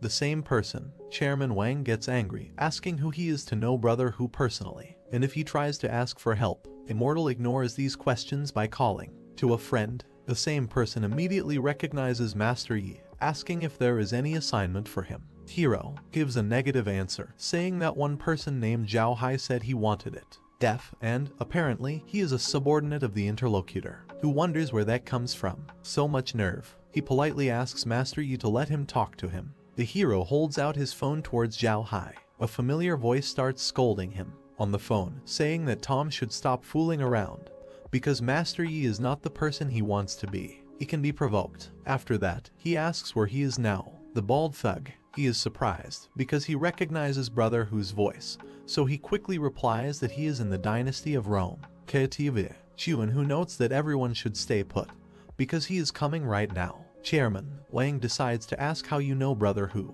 Brother Hai assumes that he has hired new ones. People. Brother Hai puts his hand on the hero's shoulder, saying that he means he is their new brother, so that he will be able to help them. I should have mentioned it earlier. He reveals that he and Brother Hu have known each other for a long time, so she can call him Brother Hai. The man notes that he will forget about what happened today, but he should still apologize profusely. Yi Cheng replies that if that's all, he probably will play their own game with them. Brother Hu runs into the karaoke room, apologizing to Master Yi for being late. Picture, presented before his eyes, causes shock. Several dozen people are lying in the hospital. Outage. Chairman Wang and Brother Hai are sitting on their fifths, almost crying in frustration.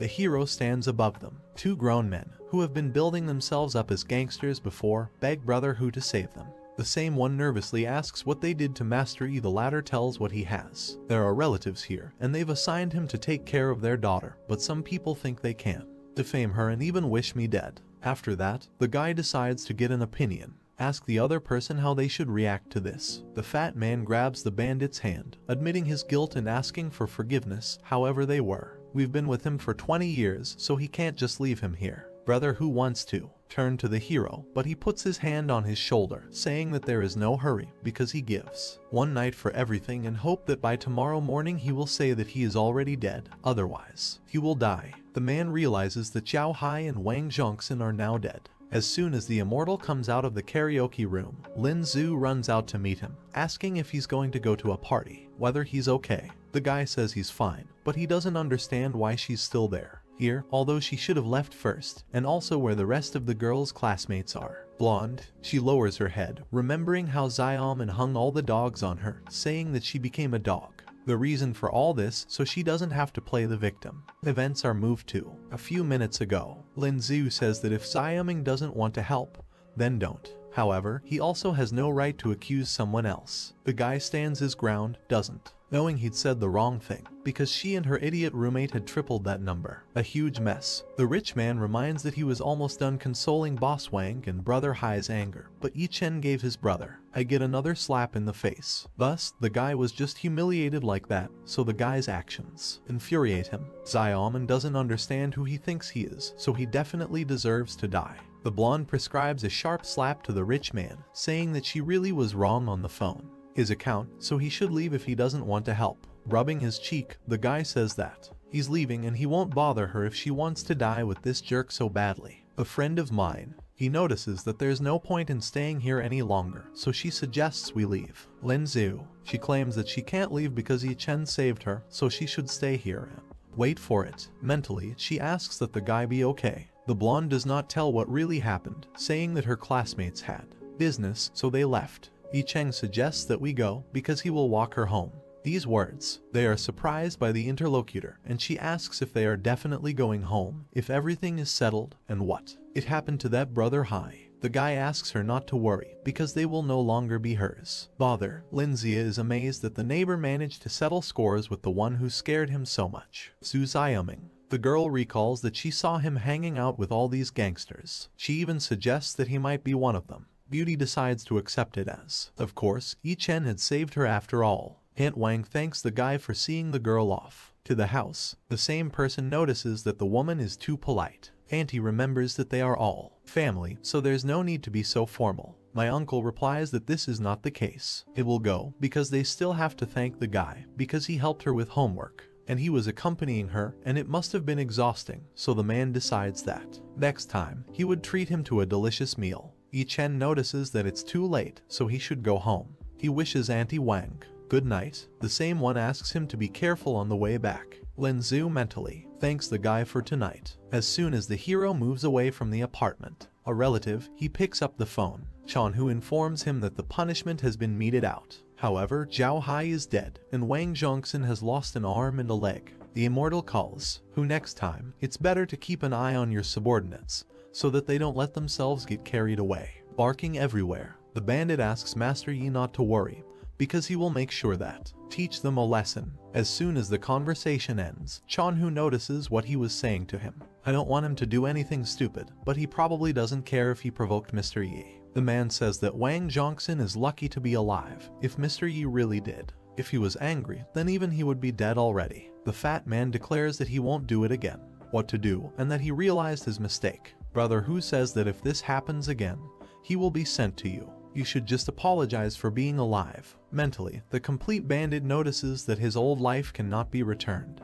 But with the life of Yi Chen, it will also be finished. The hero recalls that when he was studying with Lin Zhu, he heard how Aunt Wang had mentioned money, so he needed to think of a way to help her. He dials Chen Pinya, thinking that he might be able to help. Dr. Lu asks if Master Yi needs it. The same. I wanted to ask him if there were any patients in Jiangnan with difficult to treat diseases, and if they were. If you are willing to pay, then it can help them. The interlocutor understands that the master needs money, so he notices that he can just tell him, and he will send them to him right now. Hero. He replies that if he needed his money, he would have said so. The doctor apologizes, admitting that I went too far, and then he tells me that there is one such person. This, quite a prominent figure in the mafia world, but half a month ago something happened and he was hard up, wounded. He tried every hospital and doctor he could find, but none of it worked. It helped. Yi Chen wants to know more details. The hero takes a taxi and drives to a mansion. It is followed by a car in which, located in Yuxi and Hao. To the latter, the man who got out of the car looked familiar, so he asks if it's Yi-chen. The girl is surprised by this because the brunette came here for. The taxi is so late, so she wonders why. When the headlights illuminate the immortal, then the couple recognizes him. Yuxi immediately asks why he is here. It assumes that I decided to annoy her even after bothering her in the company, and now I decided to follow her. The girl also assumes that the guy has already spent all the money she gave him. The Chu family, so he came to see her, remembering how merciful she was. Hero in silence. He goes to the window of the car, and Yuxi doesn't let up, noting that this is not the right place to go, just to come here like that. But she didn't think he could afford to spend even a day here, even in the cheapest villa in this place. After that, the girl points at the Porsche, saying that it's a gift from her cute hubby, Yuan Hao, and then she asks if he can afford it. Lao, Yi-chen begs for forgiveness, showing the golden card in his hand and saying that he really is. Lives here, Yuxi pulls out his silver card, saying that Tom shouldn't think that he is the only one who has lost his job. He can trick her with this random card. She encourages him to take a look at her key card from. The villas are on the mountain of the ever-sleeping dragon, so he can't even pretend because it doesn't exist. You'll deceive me. Hao's face changes to one of utter disbelief. The reborn one decides, do not answer this question yourself, saying that the girl should ask Yuan Hao, which knows the answer to why its map looks different. Yuxi turns to the blonde man to clarify Yi-chen's fake key card. The guy begins to tell that everything on the mountain is eternal. Sleeping Dragon has 88 villas, and all the key cards are different from each other, and the one that it was in her hand, from villa number 88, while in Yi-chen's hand, the golden card that belongs to villa number 1. Yuxi freezes in amazement, not knowing what to do, immediately believing in it, because what is happening is like a joke. The girl mentally notes that only those with the most power have the right to live on the ever-sleeping dragon mountain, so even villa number 88, owned by Yuan Hao, was bought 3 times over, more expensive, with the help of his father pulling the strings, so that the beauties are completely unclear how to Chen can live in the most expensive and luxurious villa. Then the girl remembers that this mountain of the ever-sleeping dragon is the property of the Chu family, so they probably lent the guy this place as a token of gratitude. Hao agrees with. By this inference, Yuxi exhales languidly, noticing that she has already said that he didn't have. There would be opportunities to do this, relying only on yourself. She steps on the gas and into the next moment crashes into a tree. Yi-chen also realizes that there is still time, so he leaves them, 2 of them to have fun. 2 days pass. The doctor meets the hero, offering to get in the car. He acts like a chauffeur. The actress also asks the guy to be careful and wishes a successful working day. The same person notices that it's been a few years since that incident, so he's already starting to wonder when she'll be back. He can go back to his home. The man also notes that he is here to pick him up for a meeting with the patient I mentioned a couple of days ago. Then a few appear next to them. People in black. The commander of the rank B mercenary team of the Zhao Qingdai Mercenary Alliance. Beauty. He introduces himself by saying that they need to know something, so she hopes he can collaborate with them. The doctor is surprised by this development of events, and the hero decides to find out if he knows them. It turns out that the Mercenary Alliance is a private organization made up of a group of trained people. Mercenaries. They can help solve almost any problem if you have them with you. Bloody. The Mercenary Alliance's strength had grown so much in recent years that it attracted a lot of attention of senior officials. They intend to recruit them, so they give them a lot of tasks. The doctor also says that there are rumors that if the higher ranks cannot solve something directly, then they do it secretly. Yi-chen decides to find out what they need from him. Girl reports that a horrific case of serial abduction and murder has recently occurred, victims of which were very young boys, and their source told them that he has his attitude to the case, so she hoped for his cooperation. The immortal decides, ask them where this source came from and if they suspect he's the killer. The doctor states that this is ridiculous, and then he asks them if they know who Master Yi is, and he doesn't know why either. They suspect him out of the blue. A representative of the fair sex notes that the killer, whether or not it didn't matter, because he still had to go with them. She wants to take the hero by the hand and drag him along, but he won't let you do it. The reborn man seizes the beautiful woman's hand and rings it behind her back, claiming that they have not enough qualifications to send him for questioning. The girl is amazed. Yi-chen's speed. The boys rush off, calling for Vice Leader Zhao to be released. They want to help them, but the girl orders them to stop. She notices that there's no point in grabbing her. After all, if he is really innocent, he should go with them and make it clear. But even if, they'll leave today, but they'll still come back another time, and it won't be so gentle next time. The brunette also encourages them to try, because he does not mind at all. The doctor decides to intervene in this case. Conflict, considering that there was some misunderstanding. He introduces himself and notes that the girl should definitely know him, after which Chen Ping gives her his word of honor that Master Yi is accurate, not a killer. He asks you to check your source again, because it could be wrong. Girl, I am mentally amazed that the master of traditional Chinese medicine, Chen Ping, is really a master of traditional Chinese medicine. He trusts this young man. The man says that if the girl does not believe him, then he will. He can call the head of the Chu family, Chu Tianlong, because the man is sure that he would do the same. The most important thing for Master Yi, Vice Head Zhao, cringes when it comes to the head of the Chu family. This is the case, a new level, and the representative of the fair sex herself asks a simple question, and who? This is the kind of guy that Dr. Chen and the head of the Chu family are willing to help him. The girl asks for her own. A subordinate, Xiao Lai, bring her a laptop and show her that video. Reborn, let's go. A girl who says that she will show them the video that the source provided them with. The hero is the same, warns that the girl should not touch it again without irrefutable evidence. No proof, because if he didn't, he'd break her arm. The girl mentally notes that the guy, very strong. Dr. Chen also asks Master Yi to calm down. The vice head of Zhao notes that he is young but very experienced, and Dr. Chen is very polite to him. But the name Yi Chen does not cause her any concern. No emotion. The beauty decides that it is better to find out more about it. A person. The girl shows them the same video. It shows a man dressed as Yi Chen and having such a beautiful face. Kerdu, walking down the street, holding the child's hand. The brunette says that there is something wrong with their video. Not so, for 4 days ago, at this time, he was attending the Chu family's banquet in the Moon Palace. This, surprising the girl. However, Dr. Chen states that he was there and can testify, as well as everyone who was at the banquet that day. Vice President Zhao asks Mr. Chen to give her a guest list, those who were present at the banquet that day, because they need to check again.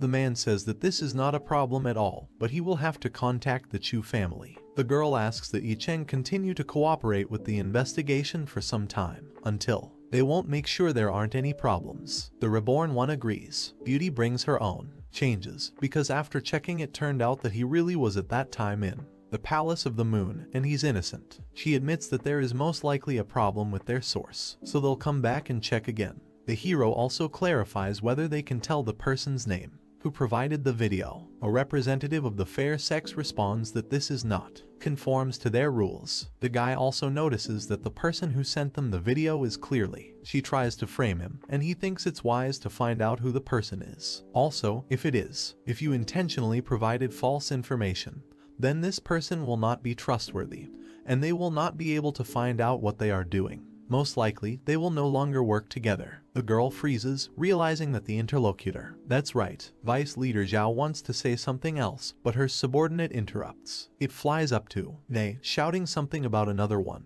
The girl calmly asks what happened, and the man asks what happened. Says that the body of the 5th missing boy was only found in the southern district, and there was no evidence left at the crime scene other than a piece of paper. Beauty swears. After all, she thought that this time she would make it. Only the hero assumes that there was used paper talisman. The girl passes a piece of paper with the person's name and details on it, but they need to hurry because they have a case that they need to deal with, so she won't take up his time. Yi Chen reads the piece of paper, understanding who it is and why it was necessary. He asks for Chen Ping. Tell this patient that they will go to see him tomorrow because he has business to attend to. Take care of it right now. At this time, Chairman Wang is sitting at a computer desk and leading a conversation, talking to someone on the phone. He asks how they work, because she was told that they are not working properly. The video was reliable, but it quickly turned out to be a fake. Man, swearing, because now not only was Yi Chen not beaten up, but he also lost the trust of the mercenary alliance. He decides to think of another way to get rid of Yi Chen.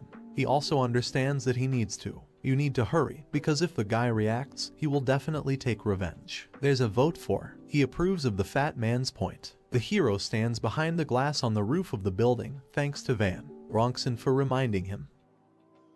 Guys, let's get 2,000 likes and I will immediately release a continuation of this manhwa. My name is Mo Fan. He is an ordinary high school student. It's bigger than usual. He gets nervous when his teachers or father asks him which high school he's going to go to, or what he plans to do in the future. Getting out of bed, the guy turns off the alarm clock. He looks at the clock, which says 6:15 am. With his current grades, he doesn't think he can get into high school at all. Father, I've often tried to cheer him up, but lately he's been working day and night to keep them happy. At least there was food on the table. Mo-fan goes to the table and sees a note from his father that says, "It is reported that the man went to work and will not return home today." He asks his son to protect myself. Mo-fan thinks that his fate was sealed long ago. For example, the guy who answers, now at the board, Mu-bai. His family belongs to the Mu clan. He was born into a good family, gets good grades. The hero considers him lucky. The guy understands that only with people like him should talk about the future. The teacher tells the students that there will be no classes in the afternoon, so they can go home and study there. It says on the blackboard that the exams are only 10 days away.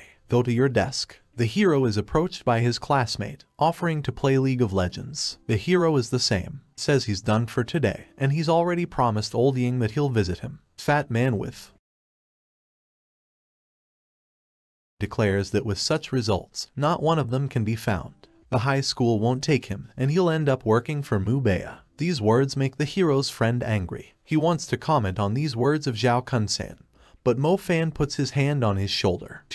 The guy replies that everything is fine. These actions surprise Xiao, who, because his friend is holding on too calm, so he has a logical question about what's wrong with him. Hero summons, give up on the bullies and go home. The blue-haired upstart, Mu-bai, has a searing look. She sees the guys off. Mo-fan goes to the foot of the mountain. Going up the slope, the hero admits to himself that he envies this old man, because it would have been better. It's cool to live in such a carefree atmosphere. The guy opens the door, telling the old man that he's here. A hoarse voice asks the young man to come over, saying he's in the backyard. The hero takes off, because he feels something is wrong. It runs through, across the house, asking if the owner was all right. The same person tries to stand up, leaning on the floor, a stick of some sort, but his whole body is shaking. Mo-fan doesn't hesitate to help the old man get there. He goes to bed, then brings her a glass of water. The same person notices that there is no one else here, and the guy is the only one who comes to make him a campaign. The young man does not understand what the old man is talking about, because he believes that the things that the old man is talking about, some of them are very interesting. The man coughs, asking if he's talking about the nonsense he's talking about, which he talks to all the time. The hero gives a positive answer, adding that the interlocutor, he said that in addition to their world, there is also a magical world. At this point, the old man begins cough loudly. He puts a handkerchief to his face, which quickly turns scarlet. Colors. Cold sweat runs down the hero's face, and he nervously asks if everything is alright. Mail in. He says he doesn't have much time left. Mo-fan asks you not to say that, because he knows everything. Still wants to hear his stories. The old man puts the locket in the boy's hands, asking him to take it. He says they don't have much time, so he'll call an ambulance. The dying man grabs his arm, brush without letting go. The owner of the house asks not to forget to bury him under the mountain, after which his eyes close. Hero, in a panic, the other person's body shakes, urging him to wake up. His eyes are filled with disbelief and disbelief. Horror. The sun is gradually sinking below the horizon. The world is illuminated by its light red rays of light. A guy buries an old man under a huge tree. He puts his hands together in a prayer gesture and says. He closes his eyes, hoping that the old man will be fine in another world. The hero looks at the pendant, remembering that the old man always said that it was an ancient artifact, and that it's already several thousand years old. The guy admits that no matter how you look at it, the pendant doesn't look right. The old one. He decides he'll deal with it later because it's getting dark. He still has classes in the morning, so we should go to bed. Mo-fan turns off the light and closes her eyes. At this point, the pendant, which he has hung around his neck, starts to glow white. In the dead of night, a powerful beam of energy hits the city center directly from space. This generates a powerful explosion. The hero wakes up in the morning as if nothing has happened. He goes to the mirror and says, brushing her teeth. After getting dressed, he leaves the house, mentally noting that he woke up a little early today, so he decides to go out and buy himself something for breakfast. Then the wind begins to stir his hair, and the wind blows it out of his eyes. Then he looks up at the sky. He assumes that it may start to rain, but in his case, I can see the shock of what I saw in my eyes. Over the guy's head, people are literally flying somewhere. He clutches his head, trying to understand. What the hell is going on here? The guy comes to the conclusion that he is hallucinating because of hunger. He begins to run down the street, believing that everything that is happening is only the fruit of his bad imagination. Then Mo-fan notices that the breakfast stand is still in its place, but there is a small table in the middle of the room. There is a dispute between two personalities. Apparently, customers are asked if the cook can do it or not, because if not, he will find another stand. The hero approaches the owner of the stand, asking what happened. He tells us what would have happened. Well, be an electric magician here, emphasizing that even a beginner will suit him. However, his electric stove and grill don't work, so he can't start working. The guy thinks that he just has his ears plugged, noting that it seems to him that there is only someone's brain isn't working. The cook, of course, does not like such words, so he reminds him that he's always been nice to him, so why is he getting this in return?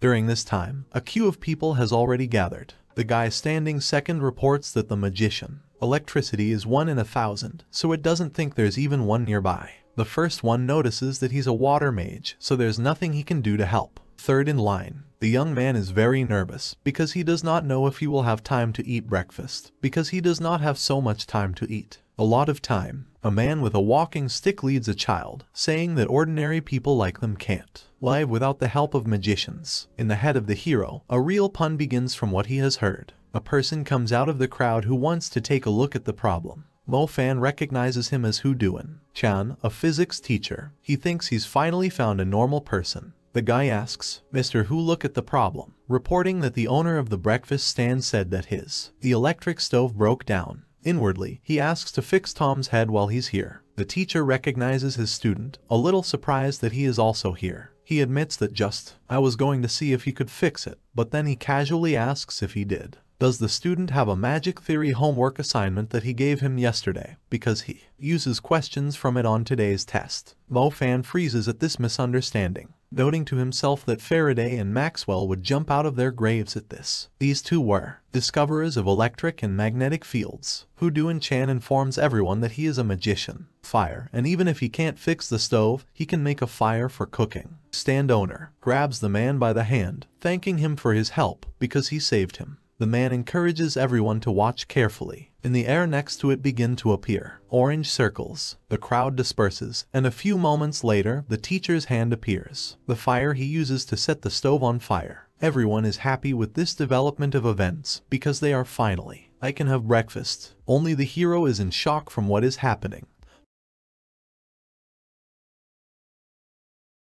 Approaches the boy and puts his hand on his shoulder, asking if he has been studying all night. After that, he explains his suspicion by saying that the guy doesn't look good. Mo-fan notes that Mr. Who shouldn't reprimand him for his painstaking work. The man says he is too. When I was young, I was very fond of scientific books, but the guy has already grown up, so it's time to understand the difference. And the final exams will start soon, so he should take care of himself. It is then that the hero remembers the old man who asks him that he died yesterday, about whether he believes that in addition to their world, there is also a magical one. He said that in that world, science is magic. Then the dark-haired man assumes that he has fallen into the magical world that he has heard about from the stories. The old man, however, still doubts the reality of what is happening. Mr. Who notes that he still needs to prepare the power magic installation, so he says goodbye to a student. The hero also says goodbye to the teacher. At this moment, something happens on the road, unusual for our world. Workers have blocked the passage and are making a road. Someone is shouting that he needs to. We need a different kind of land to lay asphalt here. Another is wondering where the water mages are, which should control the temperature. Right out of the back of the truck into the air lifts it. The contents that turn into asphalt in the hands of one of the workers. As Mo-fan watches this, he realizes that he is indeed in the world of magic, but he does not know what to do. He believes that this is not so bad, because today the results should have been available for math, and thanks to the world of magic, he was able to dodge it. The guy assumes that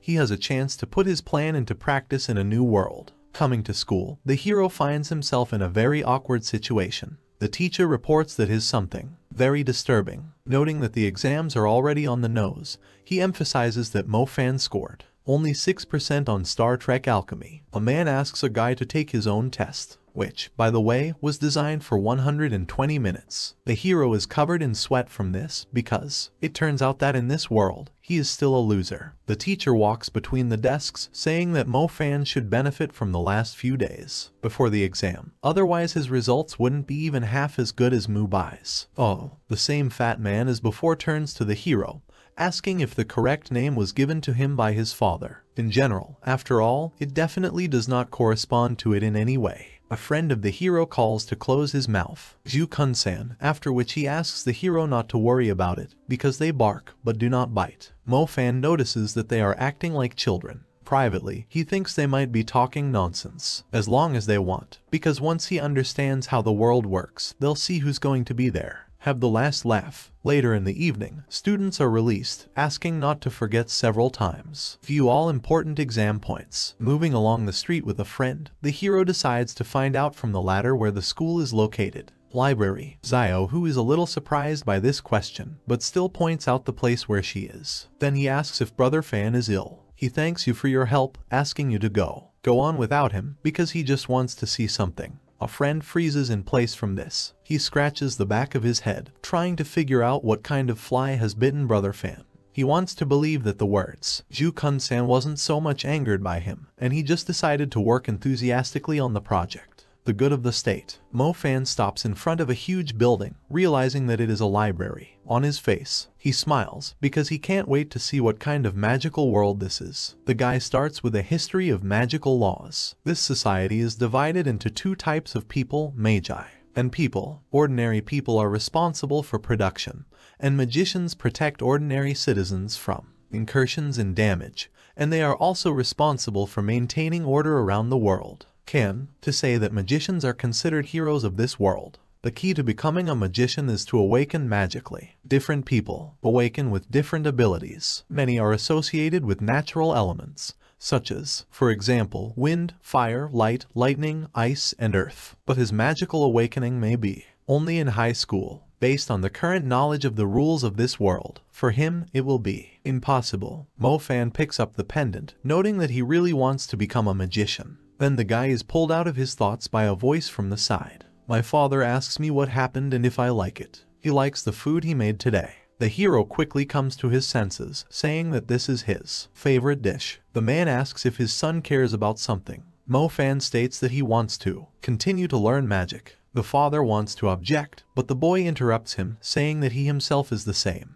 He knows that his grades are bad. The man notes that, in fact, he wanted the guy to. After his graduation, he began to travel long distances performing various tasks. Assignments. The hero realizes that he is too naive, because even in this world, his father is still fighting for every piece of bread, and he torments him with such requests. The man clarifies whether the son really is. He wants to learn. The guy raises his head, looking up from his food. My father asks if he really is. I decided that I would continue to study magic. Mo Fan jumps up from his seat and, putting his hand to his chest, he declares that he really wants to study magic. The exam was finally over. Students are happy about this, because now they are free. Hero, together with his friend walking down the street. A friend asks what the hero's plans are after graduation. He also says that he is thinking of going to high school, although he doubts that he will succeed. This, and then asks the same question to the other person. He happily replies that he has the same plans, and that it would be so cool if they both did.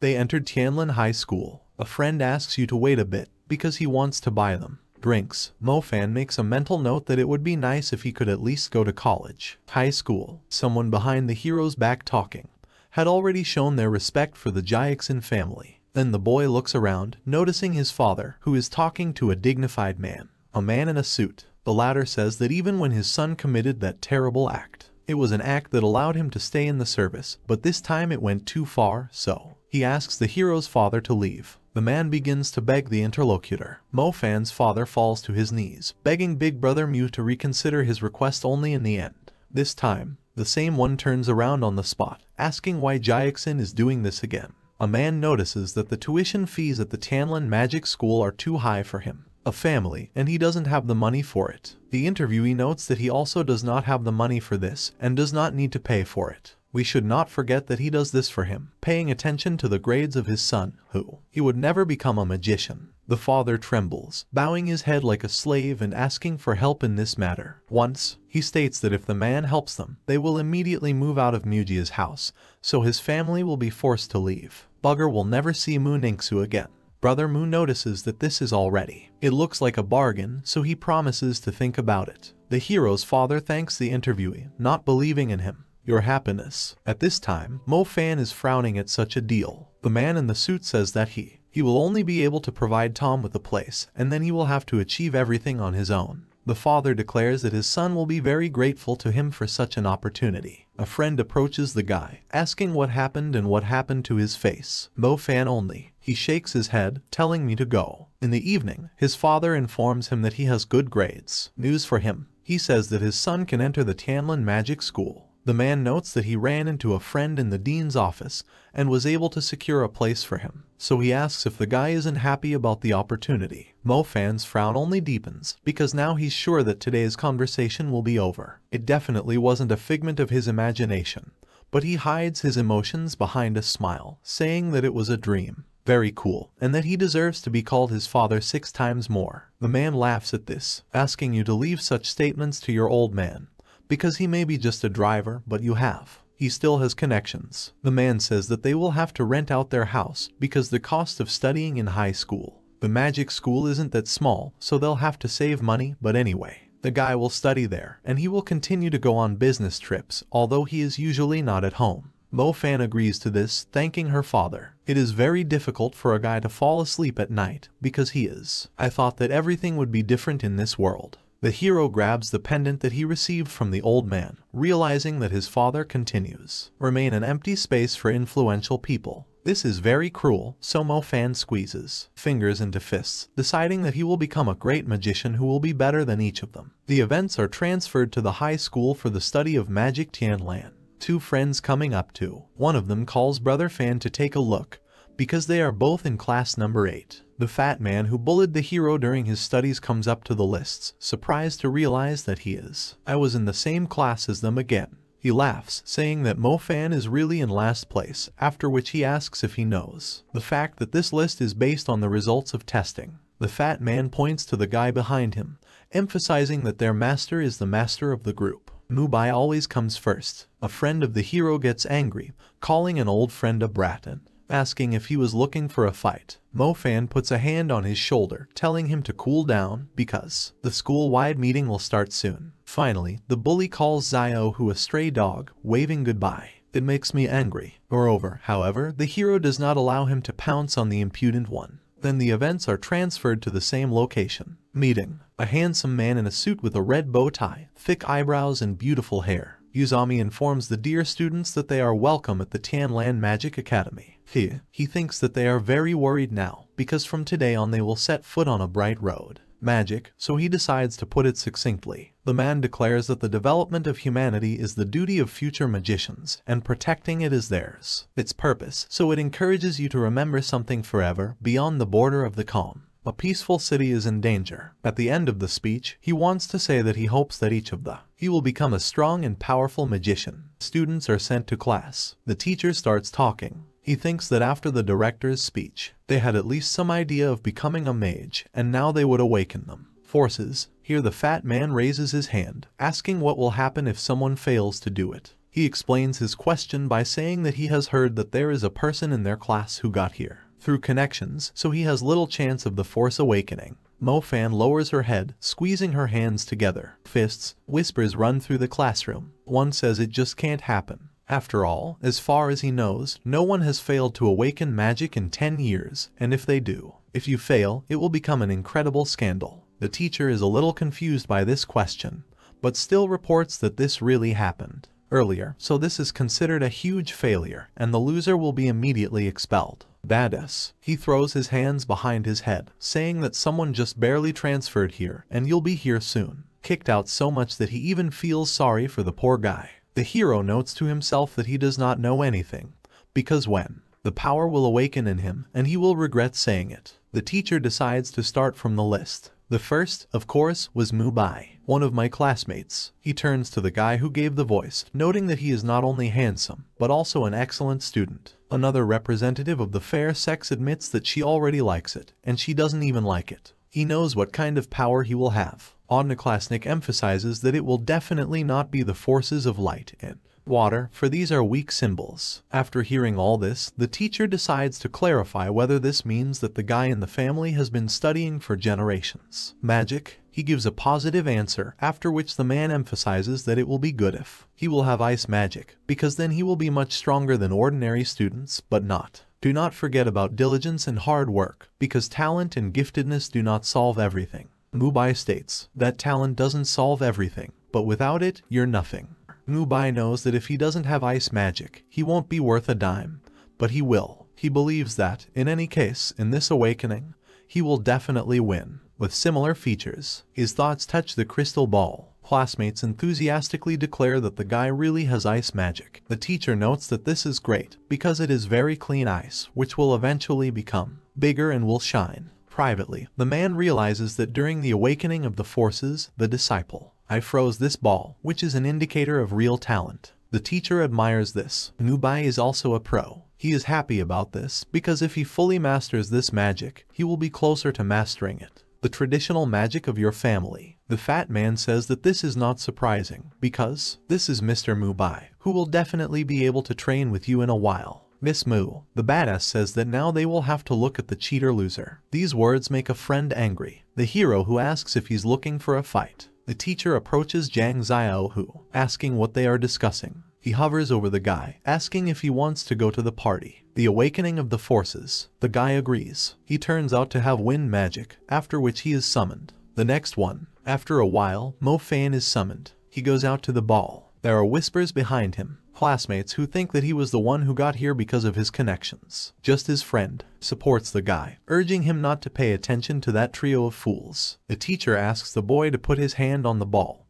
Believe in himself, close his eyes and listen to the music. To your heart. There is a deathly silence. The hero has not yet managed to touch up the ball as one of the Odnoklassniki notices that there is no reaction at all. Another thinks it's like to fail. The fat man is already beginning to laugh, clarifying where he left off, and then continues, saying that this loser doesn't deserve to go to their school. A friend steps in for the hero, stating that Brother Fan hasn't shown up yet. Bully smiles, asking if he really thinks so. Their conversation interrupts the teacher, prescribing both on the back of the head, calls to stop talking. Mo Fan opens his eyes in space. He assumes that this is the world of magic he is talking about. It was told in a book, so he doesn't know why it's not there, because it was written in a book. It says that if you see a galaxy, it means that the awakening was successful. Hero, he looks up and sees a huge cluster of stars around a bright light source. He understands that this is the galaxy, so he did everything right. That's when the guy notices something strange. He sees not a simple galaxy, but a purple one. Into this, for a moment, he has a vague idea of its power. At this time, the teacher adjusts his glasses, amazed at what he saw. The guy from the next class awakened the thunder magic. It's a 1 in a million power. This event causes strain all those present. Even the fat man opens his mouth in surprise. Mo Fan opens his eyes, realizing what kind of power he has, but in the next moment, he falls into a deep sleep. Into a stupor. He looks around, but the classroom is empty. The guy is trying to figure out where everything is going. Gone. A crowd gathers at the entrance to the next classroom. Students' voices are heard. One of them shouts at the whole house. The corridor that class number 7 has a student who has the power of thunder. Another with interest. He looks into the classroom, noticing that this is indeed the power of thunder. At this time, the hero holds his hand on a crystal ball. Several bolts of electricity with the characteristic crackle of thunder form. There's a hemisphere around his arm. Someone in the crowd thought that the power of fire was the strongest. People are starting, pushed to see this force. The kid in the front row is happy to say that he doesn't. I expected to see the owner of the power of thunder with my own eyes. Someone in the crowd notices that they have heard that this power falls to 1 in a million. The other one is just, it's amazing how incredible and cool it is. The teacher hides his joy, noting about, imagine that if there was already a thunder power holder in class number 7, then the teacher of this class would have to. Just lucky, and the salary will be given more, and will increase. Then the man calls the students. Calm down, because Mo Fan is still waking up. Then the bullies in the crowd remember that this is just only a loser, so they start to change the crowd's opinion of the hero. Mo Fan can't believe what he's hearing. He's angry at the words, and he's also annoyed by the fact that he doesn't know what to say. They take you for a deaf person. The guy mentally asks them only to wait until he has fully mastered the power of thunder, and then they'll see what they can tell him. Then he notices something strange. Hero. He looks down and sees that the balloon has begun to heat up, turning orange. He is perplexed by what happened. Here a friend declares that Brother Fan has the power of fire. Odnoklassniki are surprised by this development. Events. The fat man also believes that Jang Zio who is exaggerating, and the latter calls out. The other person should go and see if they don't believe him. The teacher says that the guy has a talent, after which he calls on everyone to calm down and sit down. The hero passes next to an excellent student, who is clearly dissatisfied with the fact that he stood out more. A friend praises the hero, saying that he is very strong, because the element of fire is quite strong. Powerful. Mo Fan humbly thanks him for the praise, mentally remembering that the power of fire is so strong. I surprised all the students, so he asks himself what will happen if they find out that the power of thunder awoke in him. He suggests that their jaws may fall off. The birth of two forces happens only once in hundreds of years. A huge rarity is the combination of two, the most powerful magics, thunder and fire. The hero is amazed at what a huge potential he has for success. This is why he asks his father to watch him, because he will definitely fully master these skills. Power and become a powerful magician. Then no one would dare look down on them. The teacher sums up the results in his head. His class has 2 powers of fire and 1 power of ice, and in class number 7 has awakened 1 power of thunder, which is very rare. A man coughs into his hand, attracting the attention of students. He congratulates everyone on the awakening of their powers, even though it's not a big deal. Just the beginning. The man scribbles something on the blackboard with chalk, then announces that their first lesson in learning magic is about releasing magic. A month passes. The hero takes a place on a branch of one tree, remembering the words of the teacher. The release of forces is based on 3 stages, the first of which is concentration. Concentration is a deep immersion in yourself, during which you cannot be distracted.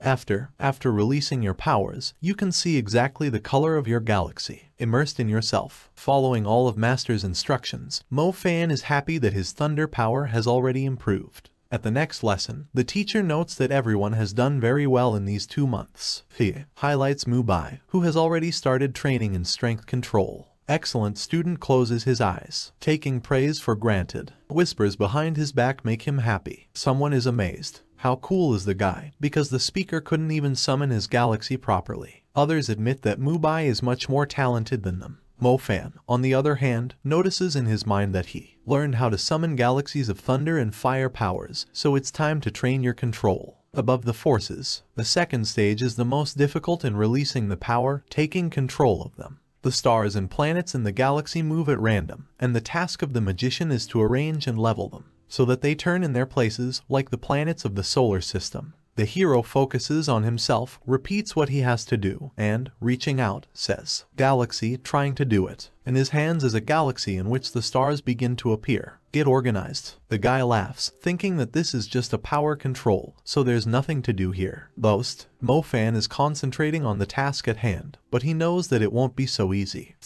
After a few moments, he falls back on the grass under a tree. He forgets about past attempts, making a new one. He reaches the 4th star, but he can't seem to put it back in its place. He looks up at the sky, realizing that the 3rd star is now his limit. At that time, a friend approaches the girl in the wheelchair, asking if Xing Zia will go with her.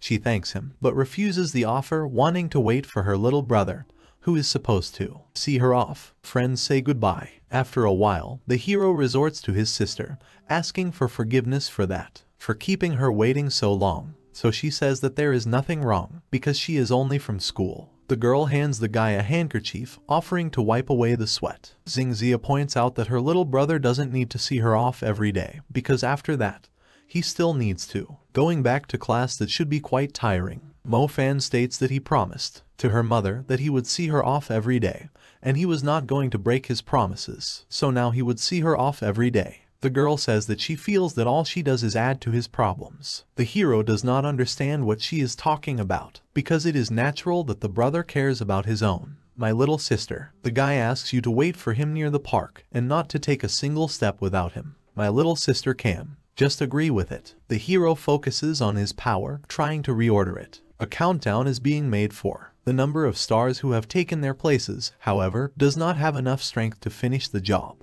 With a sigh, he bends over, catching his breath and cursing that he stopped at the last one again. The star, Mo Fan looks up at the sky. The sun is already nearing the horizon. He is aware that at this time, Xingxia should have already finished school. The guy admits that he would like to show her his thunder power, but to do that, he needs to train more. Tossing the bag over his shoulder, the hero goes to meet his sister. The guy comes out of the park and looks around. He doesn't see the girl, so in his mind's eye, he sees her. He wonders where she is, because they agreed to meet near the park. After passing a little bit forward, the hero discovers his little sister sitting on her knees near the swing. He runs up to her, asking if she had fallen and where her chair was. The girl apologizes, and Mo Fan asks not to do it. He holds out his hand to help her stand up. Then a guy comes up behind them, asking if the guy can see that they're playing with this girl. The girl, coming closer, he advises the hero to get out of here and quickly because their boss put eye on this disabled beauty. Mo Fan throws off his briefcase, grabbing the boy's shirt and pulling him towards her. He asks for that. Repeat his last words, if you have the guts. The scoundrel clarifies what it is and does not want to. He will become a hero in front of the beauty. 3 more approach the swing. One of them is holding a bat. These words completely infuriate the guy.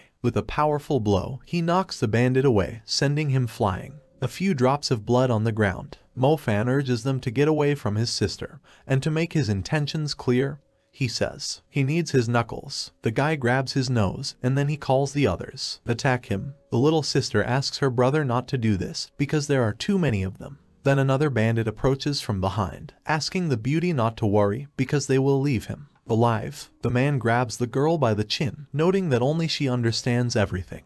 The hero also calls on the scoundrel to remove his dirty paws from her. Then a guy with a bat brings up a weapon to hit, asking where the hero is looking. Powerful, the blow lands on the back of Mo Fan's head, who is only momentarily distracted. Little sister plaintively, she shouts her brother's name. The bit can't handle this and breaks. One of the bandits notes that the kid has a strong head, and the other one notices that he's had enough, so they take the girl. Mo Fan also realizes that Xingxia is in danger, and he promised to protect her. He realizes that he just needs to unleash your power. He sinks into himself, starting to arrange the stars. This time, he manages to put the 7th star in its place, realizing that all the stars are on their own. Finally, it starts releasing its power. Lightning strikes are heard in the surrounding area. Summoned by the hero, a cloud of lightning appears in the guy's hand, the charge of which throws all the bandits away from his sister. After that, Mo Fan asks if they have now realized who they have angered. Impudent men realize that they have encountered a magician. They think they're finished, don't they? Slowly Sapa approaches them, declaring that from now on, they will never be bullied. Over his sister, he asks if they understood him. His hand is at his face at that moment. One of the scoundrels with genuine fear in his eyes. The men grab the victims and run away, saying at last that they understood everything and would never do it again. They'll dare. Mo Fan, on the other hand, is mentally amazed at what is happening, because all he did was release the power of his body. Power, but I didn't expect it to be so powerful. The girl also asks her brother if it was a force. Thunder. After receiving a positive response, the little sister admires, emphasizing that the little brother Mo Fan has become a real magician. The hero notices that it's getting late, so he'll drive her home. Moving home together, a representative of the fair sex decides to find out how long the brother is. Mo Fan was practicing releasing magic. The latter answers that a little less than 6 months, specifying why. These words amaze the interlocutor, because she has heard that the most talented magician. I spent a whole year releasing magic and awakening. The hero thoughtfully repeats after his little sister, mentally noticing that he is really talented. However, noticing the girl's fallen mood, he decides to find out what happened. He thought to himself, he believes that the speed of training is actually good news. The little sister clarifies, and the little brother, I didn't accidentally learn something bad outside of school. Mo Fan does not quite understand what is being said, and the representative of the fair sex explains that it's something like an organization of dark beliefs. The sun completely covers the sky. Horizon. On the territory of the school dormitory falls semi-darkness. The guy is lying on his bed, saying that he himself has trained hard every day, so he doesn't understand why his little sister suspected that he had achieved this success with the help of some other means. Dark organizations. He even wonders what this organization of the Dark Ones is all about. Beliefs. He pulls out a book and starts searching. After a while, he finds what he needs. The Dark Beliefs Organization is a magical organization that threatens security. Citizens of the whole world. Its sphere of influence is huge, spread all over the world. This organization created huge troubles in all corners of the world. Head of the organization, organizational structure, motives and purpose are unknown. They use forbidden magic to speed up the development of magicians. By this, in a dirty way, they bribe young magicians. After reading this, Mo Fan understands that it is better not to. You should show your thunder power more, otherwise he might start having problems. High-heeled footsteps radiate through the corridors of the school. One of the students yawns, saying that again. I'm going to miss practicing magic. His friend notes that every time the old man starts the lesson, I want to fall asleep. A girl with a square hairstyle, very well shaped, dressed in a short top comes into the class. Wearing a tight skirt, she greets the students, then introduces herself. Her name is Tan Yu, and in the future she will teach them practical lessons. Guys light up with happiness because the teacher, a real beauty. Mo Fan will be his friend, informing him that they have a new practice teacher. The guy states that if in high school will be taught by such a beauty, then he will definitely study perfectly. The hero is the same. He doesn't understand the use of a good appearance, because the main thing is good teaching. The interviewee asks you not to pretend to be a smart guy, because no one cares about good teaching. Mo Fan urges you to close your mouth and listen to him. Before the lesson starts, the teacher decides to ask who in their class has discovered the power of fire. She's a little surprised when she lifts up two arms. The first is the teacher's daughter, Jo. The girl notes that she has a talent, so she needs to try hard. After that, the teacher approaches the hero, specifying that he also has fire. He confirms it, saying that he's number 48, Mo Fan. The girl draws attention to the pendant on the guy's neck. She turns around, heading back to her own place, at the workplace, and telling them that in this lesson, she wants the students to be ready before they learn. Release their powers, understand how significant they can be, so he will explain to them. What is the power of any element at the initial level? One of the students asks that the teacher should just show them, because this way they will definitely not. They'll waste their time. His friend supports him, laughing. The girl leans over the chatterbox, asking if he wants to know what the initial level of strength is in practice. After that, he points to the practice target and snaps his fingers. The teacher invokes the power of fire, telling the sparks of fire to burn the target. And so it happens. A powerful coil of fire burns out the target,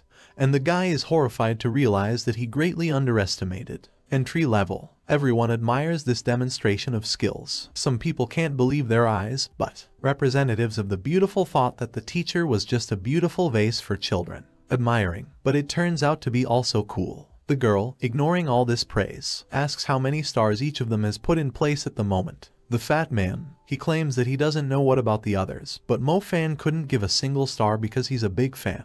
The exact opposite of Mr. Mubai, the most talented student in their class, and Tom. There is one more star left before the power is released. The teacher leans over Mubai, admitting that he is indeed a talented student. Guy, a little embarrassed by the attention, thanking the teacher for the praise. The same one notices about herself that this Mo Fan was a little strange because she had sensed a great strength in his body and a rare talent. The bell from class rings. The girl informs them that before she lets them go, there is something. They will say in general terms they will soon have a final quarter exam, so there are 3 things which they must remember. First, she advises those who fail the exam to leave school. Second, based on the results, the exam will decide which class they will be assigned to next year. And third, if they hit in the genius class, you will get a chance to use the Galaxy Magic Machine for training. Mo Fan realizes that it is written in the books that the magic machine of the galaxy can significantly increase his efficiency, so he decides that he will definitely get into the class of geniuses. Best in class. According to many, he mentally notices that someone important to him will come to the exam, so he wouldn't let this Mo Fan grab everyone's attention. There are several people in a small arena. In the stands, students communicate with each other. I myself. One of the guys asks what kind of girl is ahead.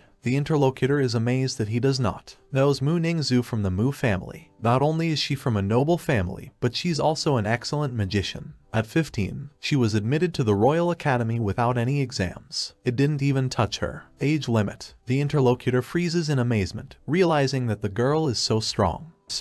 The friend puts his hand on the hero's shoulder, urging Mo Fan to try harder and pass the entrance exam. Perfect to get into the Royal Academy, because then the Mu family won't be able to stop them from going to the Royal Academy. Mu Ningzhu relationship. The bully laughs, then notices that it is not necessary to tell the student, soon to be kicked out of school, something about the Royal Academy. The hero's friend breaks down, asking who the fat guy is talking about. The latter extends his little finger in response, noting that about someone who couldn't even use his magic in class. The teacher says that he doesn't know what's going on with Mo Fan, but if the two of them don't stop right now messing around, he can kick them out right now. Mubai inwardly longs to see how Mo Fan would become a pathetic mongrel, and he would make everyone marvel at his stunning appearance. Opportunities. Events are moved back 2 days. Someone informs Mubai that this time for Mu Ningzu will be overseeing the testing, so it's best for the guy not to disappoint him. He also says that he will definitely behave well. Mr. Mu wonders how that kid Mo Fan is doing.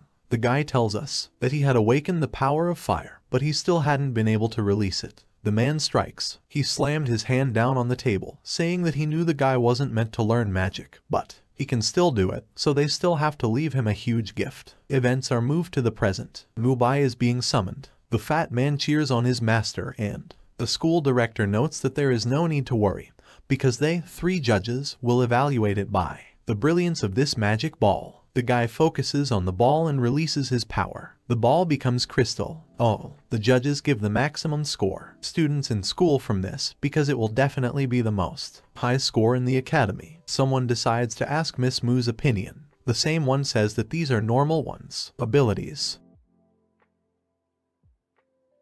He approaches the hero and says that he should not worry about testing points, because everything is already there. It's been planned for a long time. He passes by, adding that it can be said that Mo Fan is just go out for a walk on the stage. The hero enters the stage and prepares for testing. The judge informs that if you're ready, you can start. At this time, Mr. Mu leaves the room where he is staying. A genius from his family. The girl carefully follows the new subject. A man comes out to his son, saying that the guy really did not disappoint him, because with such, he'll be ranked first in the entire school with his results. After that, the head of the Mu emphasizes that he will be a good head of the family if he continues like this. The man he asks if the man did what he told him to do. Mubai replies that everything is ready, so they can just enjoy the performance. Into this time the hero tries to demonstrate his abilities on the ball, but next to that lies a strange purple stone that seems to absorb his power. That's when the genius from the Mu clan recognizes a rather strange sound during the release of the guy's power. People can see that the magic ball didn't catch fire at all. Many people start to think that they'll get kicked out of school, and someone even remembers the rumors about Mo Fan being in class number 8. I got into the academy with the help of connections. The hero grits his teeth, not understanding how this is possible. After all, he has already released power.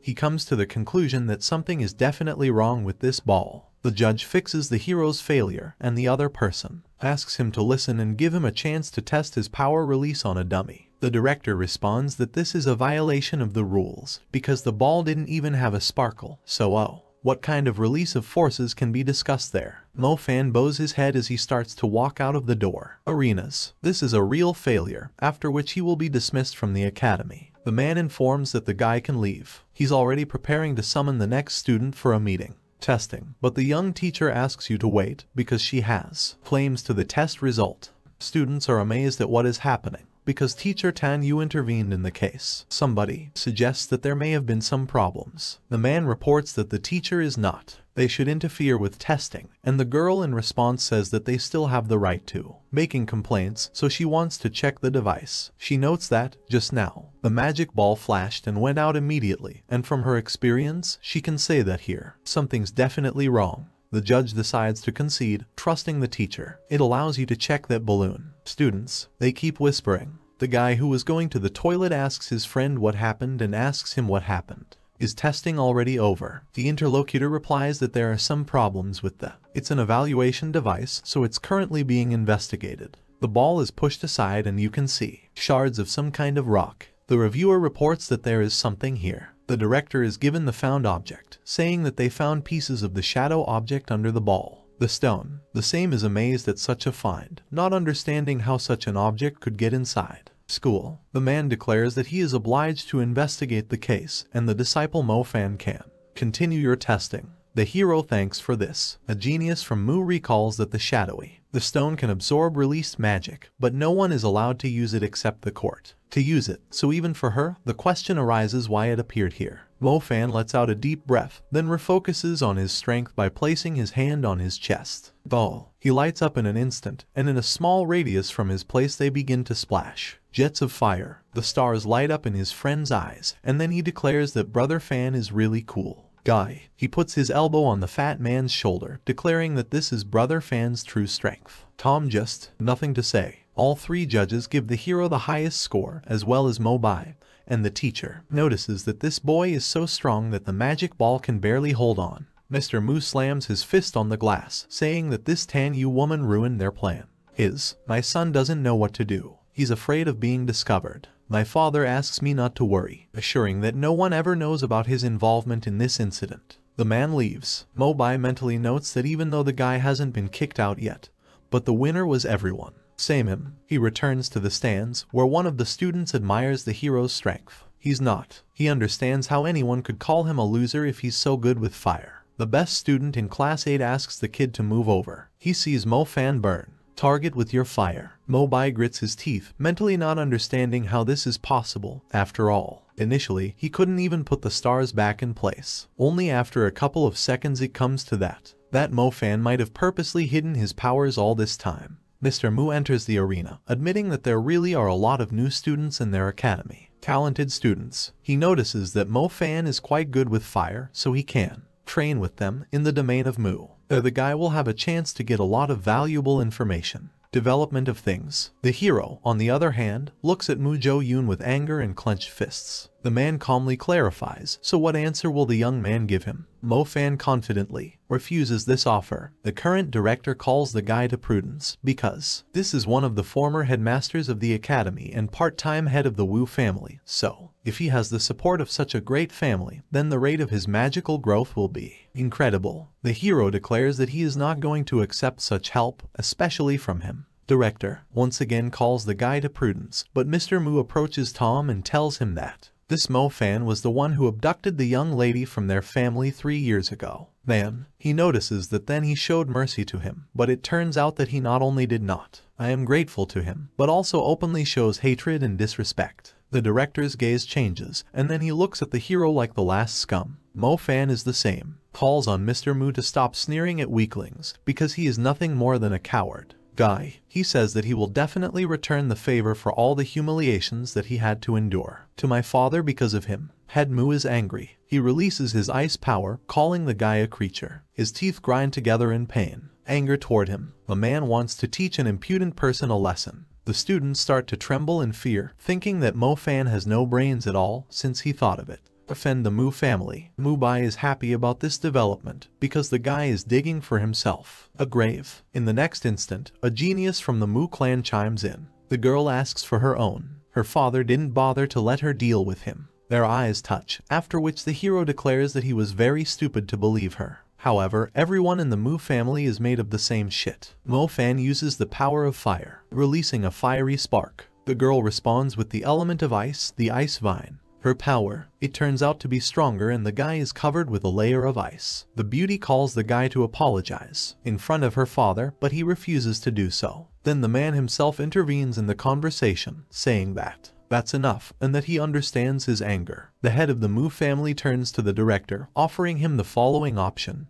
He has. Yuang's adopted son is the same age as this young man, since Mo Fan wishes to fight until after the end, then let him duel with Yuang when he reaches the age of majority, and if Mo Fan, if he wins, then he will fulfill any one of his wishes. The director notes that this sounds good. The hero agrees to this. The ice that binds his body gradually turns into water under his feet by the action of fire. The man also mentally emphasizes that this boy is very disgusting, so he can't wait to see how he will be beaten up in 3 years. After that, the man and his daughter begin to leave the arena for testing, and the hero encourages them to wait, because he will definitely win in that duel. They decide to show us the thoughts of the test winners. It all starts with 4th place, Jo Min, the owner of the power of fire, who received an overall score of a ++.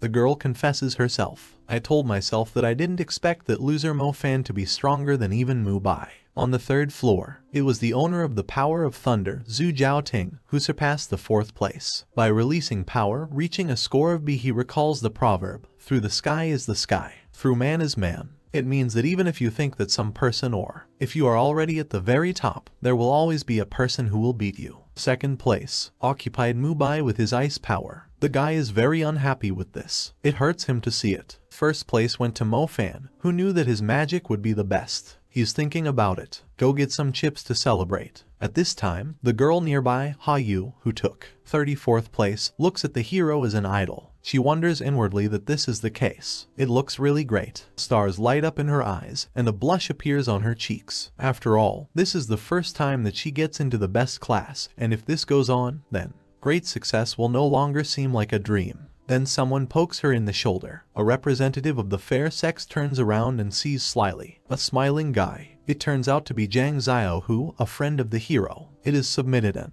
expresses a desire to find out the name of the interlocutor. The guy also introduces the hero, noting that they communicate with him very well. The beauty is surprised that the interlocutor is familiar with the number 1, Mo Fanum. The boy says that they are childhood friends. Then the teacher says that Zhang Xiao, who just transferred to a new class, but he still can't calm down. The man seems to be hinting that he's already in high school, so you should stop. Vandalize. The classmate introduces herself, after which the teacher calls for the last desk. Stop talking and start listening, because even if they will become the strongest magicians, but this is all just the beginning. Every mage must constantly train and improve their skills. Man opens a small box containing an artifact. Everyone understands that in front of them is the magic machine of the galaxy, the dream of any practitioner. Galaxy Magic Machine improves abilities such as agility, defense, and speed reactions, and can also recuperate if needed. The teacher mentally notes that the pests began to fuss as soon as they saw the car. He says that this car is very expensive, valuable. There are only 3 of them in their class,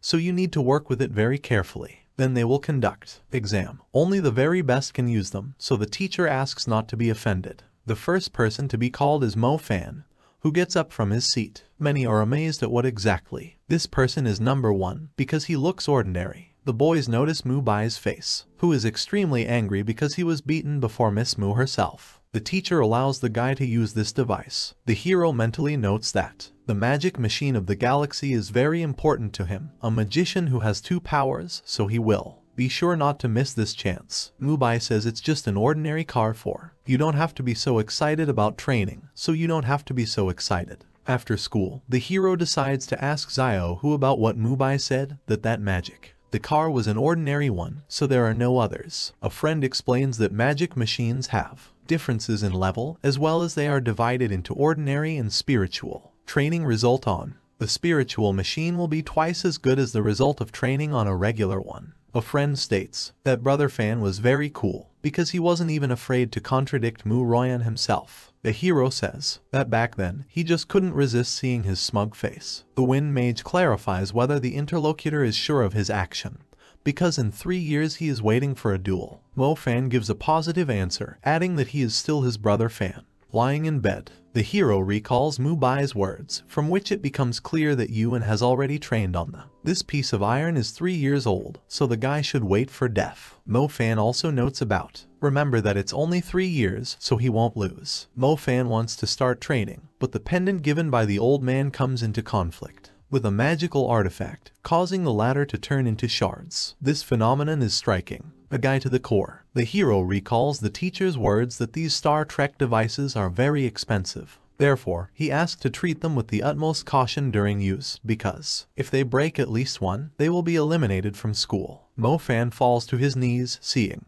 pieces from the device. He nervously considers what to do. He's thinking of gluing it together, the bracelet, but it's unlikely to work. The guy doesn't really want to be the first best, a student of the Tianlin school who will be kicked out of it. Mo Fan begins to ponder. If he's not mistaken, it's because he brought the bracelet close to your pendant. After that, he turns his attention to the grinning face on the table. The pendant, he feels as if he's just had a big meal, and the bracelet has split open from the heat, that he didn't have any energy left. The guy realizes that he was screwed. The teacher comes out of the bath in just a bathrobe, feeling blissful. Her phone starts ringing. She picks up the phone and is a little surprised, because it's coming from the school dorm. The beauty picks up the phone, greeting the stranger and asking him to introduce himself. The hero does just that. Then he starts to stammer. The teacher clarifies what happened. He reports that the Star Trek device broke down. These words throw the girl off balance. She immediately asks where he is now. After a while, they meet on the roof. The teacher apologizes for her. It's late, and Mo Fan turns to look at her. It also specifies where the device of the starry sky is located. The guy hands her the reason for his sleepless night with both hands. Tan Yu carefully examines the device, then informs that it can no longer be repaired.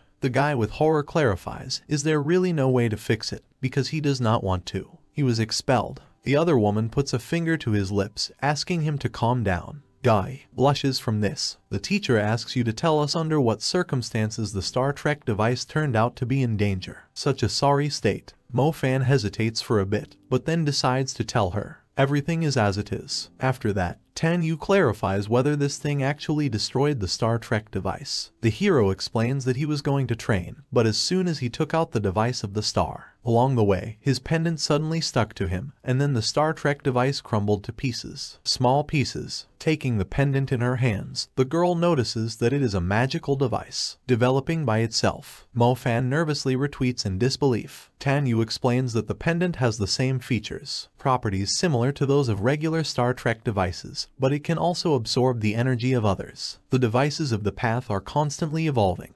That is, the Star Trek device broke down due to that this pendant had drained all the energy out of her. On the joy of the guy finds out if this pendant can become an item of the spirit level. After receiving a positive answer, the hero is happy because he will be able to speed up his development at times. The teacher decides to ask him exactly where he got such a priceless treasure because in the first place, he is not sure what to do with it. In the entire city, only the Mu family has treasures of this level. Tan Yu clarifies what it is and whether the cat really bit off his tongue. The hero doesn't know what to do this time. Answer, then the beauty is very close to him. Mo Fan starts to worry after. Then he mentally notices if the girl wants to seduce him and steal the pendant. The guy briskly breaks the distance, saying that it is a family heirloom, and he was told that it is. There would be a gift for his future wife, so if teacher Tan Yu wanted it, then she would have to marry him, and it will benefit both of them. The hero takes the girl by the hand, which turns out to be very difficult. Close enough to make her blush. The beauty laughs, being struck by such frankness. She returns the pendant to the interlocutor, asking not to worry, because she did not try to pick it up, and this device, Star Trek, is very closely related to it, so even if she took it, she wouldn't be able to get it. The guy puts the pendant around his neck, rejoicing at such news, but Tan Yu, he says that there is one but. The fact is that this is a self-developing device, and without feeding spiritual energy, this pendant, it will be nothing more than a trinket. Mo Fan clarifies what spiritual energy is. Girl says that when monsters die, their energy will remain in the same state for some time. Light up your body and emit a special glow. This is spiritual energy. Mo Fan elaborates, so it turns out that the more monsters he kills, the more he kills. It will gather spiritual energy, and the more this little snake will grow. The teacher says that killing a monster is not as easy as he thinks, and at the end of the school year, there will be 2 months of practice in the wild, where he will learn everything for himself. She calls him for nothing. Don't tell anyone in the world about it. Tan Yu asks, while testing it, isn't it deliberately framed? The beauty jumps off the roof of the building and, landing on the ground, informs that while he will understand what is going on around him,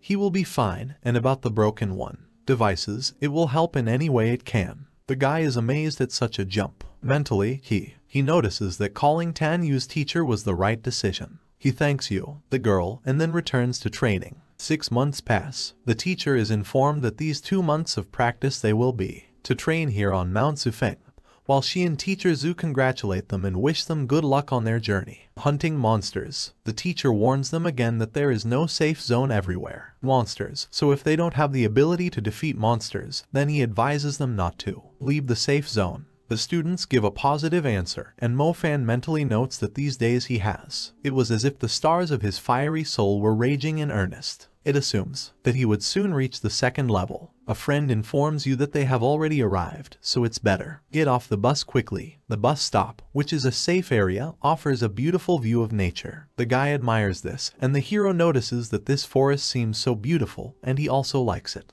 Just full of life, so you can't even say that it is teeming with monsters. Mubai approaches them from behind, asking them what it is, and if Mo Fan is a coward. On this hero, he replies that he is not some impudent scoundrel, dragging everything he can reach into his greedy little hands. The guy decides to find out what the other person is driving it, but before Mo Fan can answer how, a fiery blow comes between them. A huge, muscular man orders you to leave the conversations, claiming that they are her own. The weakest group he'd ever trained. He has long black hair, a goatee, and the hand is covered in fire. It becomes clear that it was he who attacked the students. The big guy introduces himself. His name is Jan Kun, and he will be their instructor for that practice. Army training. The man points to the crater, stating that in that crater they will begin their search. Practice tomorrow. The hero's friend admires that even that crater is in the jurisdiction of the military. Outposts of the Zufeng mountain range. Someone raises their hand, wanting to know what their plan will be. Practice. The man uses his hands to show a list of tasks, so their destination is a grassy grove. The kid next to him notices that this sounds pretty easy, but the questioner is very interested. Dissatisfied with this answer and sees the words of the instructor as a failed joke, because I've heard that even the easiest task requires at least 3 or 4 hours to complete. 2 members of the hunter squad. Jan Kun does not see this as a problem at all, considering that their class combined will be able to handle what a small squad of hunters can do. The man notices that if at least one of them copes with the task, then the entire class will receive. Score 5. The girl is in a hurry to find out what will happen if no one copes. Instructor. He replies that then all of them will be considered a failure. Teenagers are terrified by such words. After all, this is too cruel, because the results of this practice will affect whether they will be able to stay in the future, university or not. Jan Kun shuts up the talkers and alarmists with a loud roar, saying that those who do not want to participate, they can get out of here like cowards, because he is not interested in such garbage.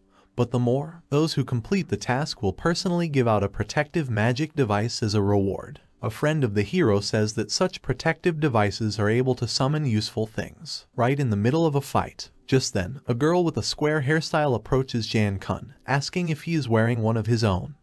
Since you're going to give the magic device to them. The girl expresses a wish herself. Take part in this, because such a reward is too fantastic. The man asks if he likes her, also with a spoon to feed. The military addresses teenagers, informing that now they can enter. Go to the outpost and start preparing for the task, and tomorrow they will be divided into groups, and they will be ready to go. They will be assigned tasks. The next day, the teacher says that Mo Fan will be the leader of the group, and his teacher will be the leader of the group. The second in command will be Juman, and as soon as they check their supplies, they can immediately move out. A friend of the hero is happy, but the fat man eats up his grief with a pack of chips because he does not need to. I was lucky to be on this team. 10 days pass. Mo Fan's group is moving along. The crevice. The girl asks how much farther they have to go, because she can't see anything here but mountains and trees, and she was already tired. The guy says that, judging by the map, it is still possible to reach the place of arrival. About 30 kilometers. A friend of the hero notes that this is not just 30 kilometers, because they still have to climb the mountain and make their way through the valleys. The fat man asks to be allowed here. Take a seat, because after all, he is confident that young Master Mubai will be able to handle the task in the future. Alone. Here he is given 5 murderous glances, so he declares that it is possible. Assume that he didn't say anything, and they can continue on their way. Girls help each other on the way. A friend of the hero stumbles upon a cobra, but the hardest part is having to.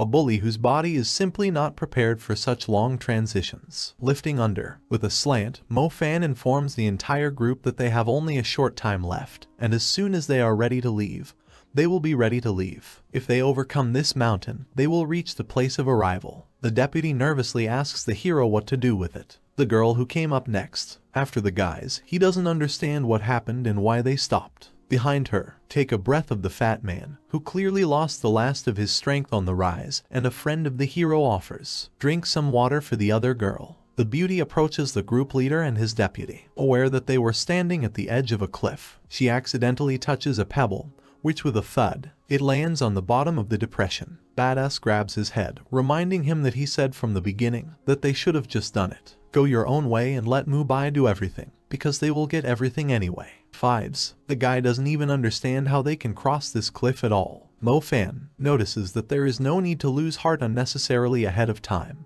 because Xiao who can use air magic to jump over a cliff and tie a rope on another one, at the end giving them a chance to climb over it. One of the girls claims that she has just. There is a rope. The boy, who was assigned a serious task, asks to provide it to him. The guy is tight. He ties the rope firmly to a tree, then begins to focus on his strength. When the fat man distracts him, telling him that Tom should stop posing, and if he dies, then he should stop posing. It will somehow not matter, but it will be very problematic if the guy falls and breaks himself the leg. Holding a rope in his hands, the hero's friend concentrates on the strength of the wind, after which he makes a long run. Jump. The girls watch in awe, and Mo Fan recognizes his skills. The fat man doesn't understand how this can impress anyone at all. At this time, Xiao who had already. He tied the rope to a tree at the other end and told his brother Fan that he was with everything. He's done it, and they can use the rope to get to him. While the hero's squad climbs over canyon, they are being watched through binoculars by an instructor. The subordinate still decides to clarify whether the leader was not serious about the execution.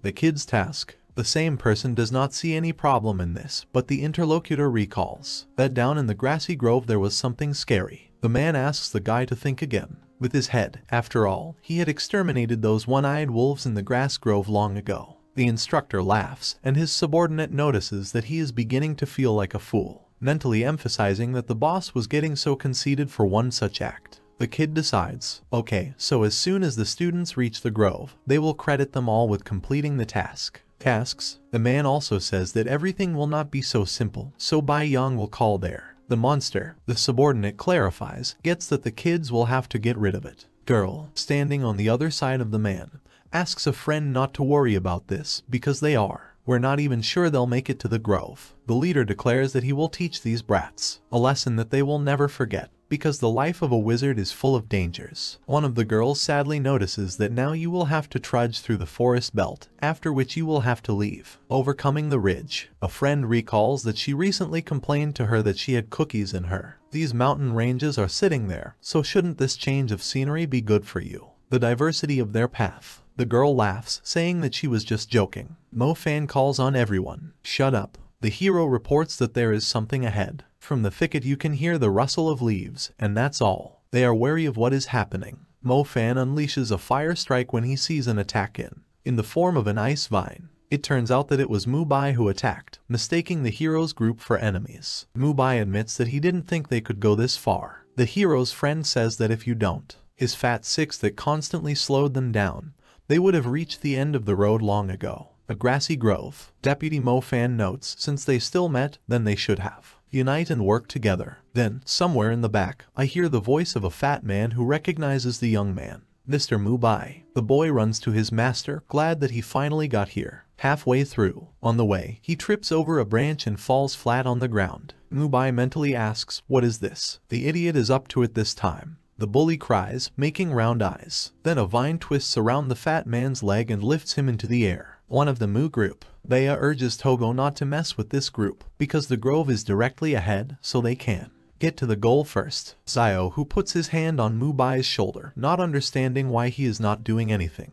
The guy calls. The geniuses help them get him out of these vines. However, the blue-haired one freezes in place, starting to hesitate. Deputy Mubai asks them not to waste their time, because if they are not going to go, then, and they should not be delayed. This is where the vines make themselves felt. Several dozen of them burst out from all sides at once, wrapping themselves around the body of young magicians. Mubai's entire team is trapped. They ask for their leader. Mr. Mubai, save them. One of the girls from Mo Fan's team starts to wrap a vine around her leg, but she quickly gets caught in the process, reacts by using its fire power and freeing itself. They exhale, but she doesn't have time to catch her breath. Xiao Yu, who had fallen into a trap after all, called out to her from behind. Wielder of power. Fire is about to unleash her power again to save her friend. She is stopped by Mo Fan, who notices that her fireball can easily hit Yi. So the hero turns to Mubai, urging him to use his ice magic to protect everyone. The blue-haired man agrees, after which, concentrating a huge number of energy, uses an ice blast. When the vines are frozen and immobilized by Mubai's ice power, the hero issues a command to everyone. The rest of you should attack these vines. The element of fire and lightning easily destroys plants. Is passing a little time as everyone rejoices in their salvation. Two friends embrace, happy that they are still alive, and the fat man is lying on the ground, wanting to go home. Mo-fan also informs everyone that they can't stay here for long, so he calls out, "Get out of the woods before something else happens." Two groups get to the grass road. Groves. The girls are happy that they have finally made it, and the fat man prays that they will be saved. Arriving here meant that they had managed to complete the mission. The hero thinks about it, trying not to let your guard down. Mo-fan notices that the water level in the lake is unnaturally low, and he thinks that the task, what they were given, can't be that easy. From the depths of the caves comes the roar of the terrible. A monster, and two red eyes light up in the darkness. Everyone freezes, not understanding what is happening and where this earthquake came from. Here are the members of two teams and spots a monster moving in their direction. Fear appears on their faces and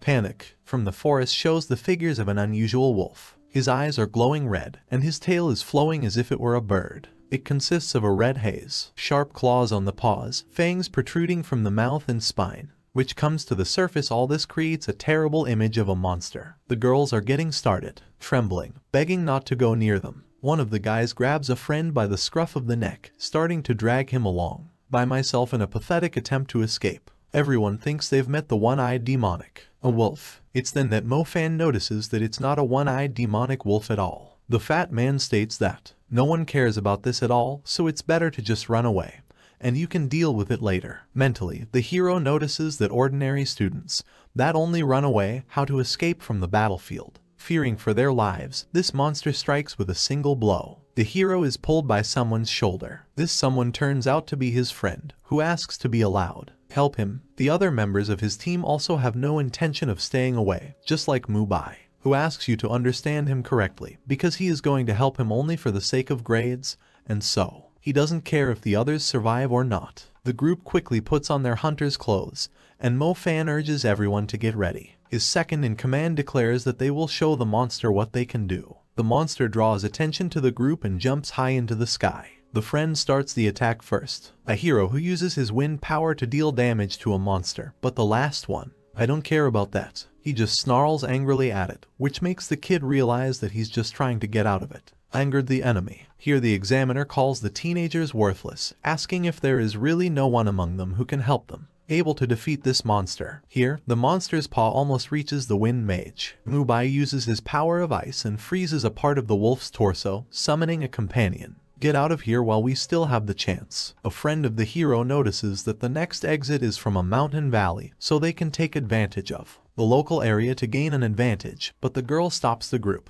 noting that she can't find Hiyu. The guys freeze in place, trying to digest what was said. Mubai notices that the ice won't hold for long, so he has to think of something quickly. Here, they find Wai. Hiyu is sitting next to a rock, not far from the monster's frozen paw. Chi sobs, calling out to Min Min and Xiao for help. Everyone turns to the hero, expecting some plan of action from him, and it is there. Mo-fan, says Xiao, who will go after him because he is the fastest, and Mubai will cover for him. At that time, Ju-min Zhujiaoding, and he will prepare the battle spells to move into the offensive. Everyone except Mubai, who clucked, agrees to the plan. Then the beast breaks free of the icy grip, drawing attention to the girl next to it. Mubai. He repeats his technique to stop the monster's attack, and Xiao who uses his power, wind speed to speed up. While the blue-haired man restrains the wolf, the owner of the wind power pulls the girl out of a dangerous situation. Intimacy with the monster, asking if she was okay. The latter gives a positive answer. Thanks for saving me. Mubai shouts that it's not the time to let their emotions run wild, so they should hurry up and help them.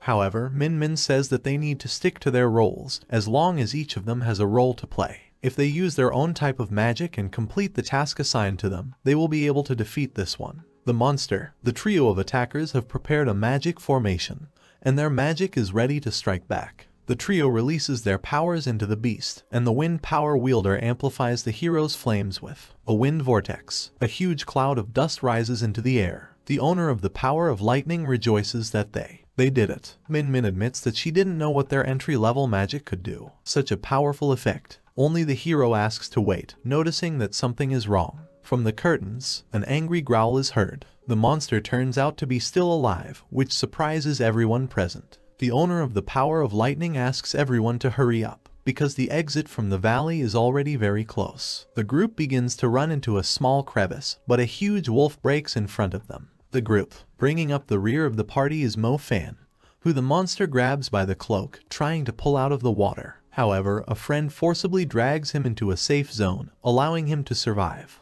The monster roars a few centimeters away from them, but it can't reach them because of its large size. The hero thanks the guy, and he asks not to worry and offers to take advantage of the fact that the thing can't get in here. He wants to try something out. The monster throws its face back to the ground. Then it turns around and starts running away. The owner of the lightning bolt exhales calmly, realizing that he is finally gone. Min Min states that, after all, demons weren't particularly witty. Then a pebble falls from the top and Zio, who is the first to notice that the monster did not leave them alone at all, but climbed to the top. The monster cannot reach its victims by itself, but it begins to collapse the cliff face, then blocks of stones begin to fall on the group. Mo Fan focuses on his own strength, collects stars in formation and use deadly flames. The girl notices that deadly flame is already the second level of magic. Mubai looks on in disbelief, trying to figure out when his opponent managed to learn this. Then one of the subordinates tells the boss that there is a student who used a deadly weapon,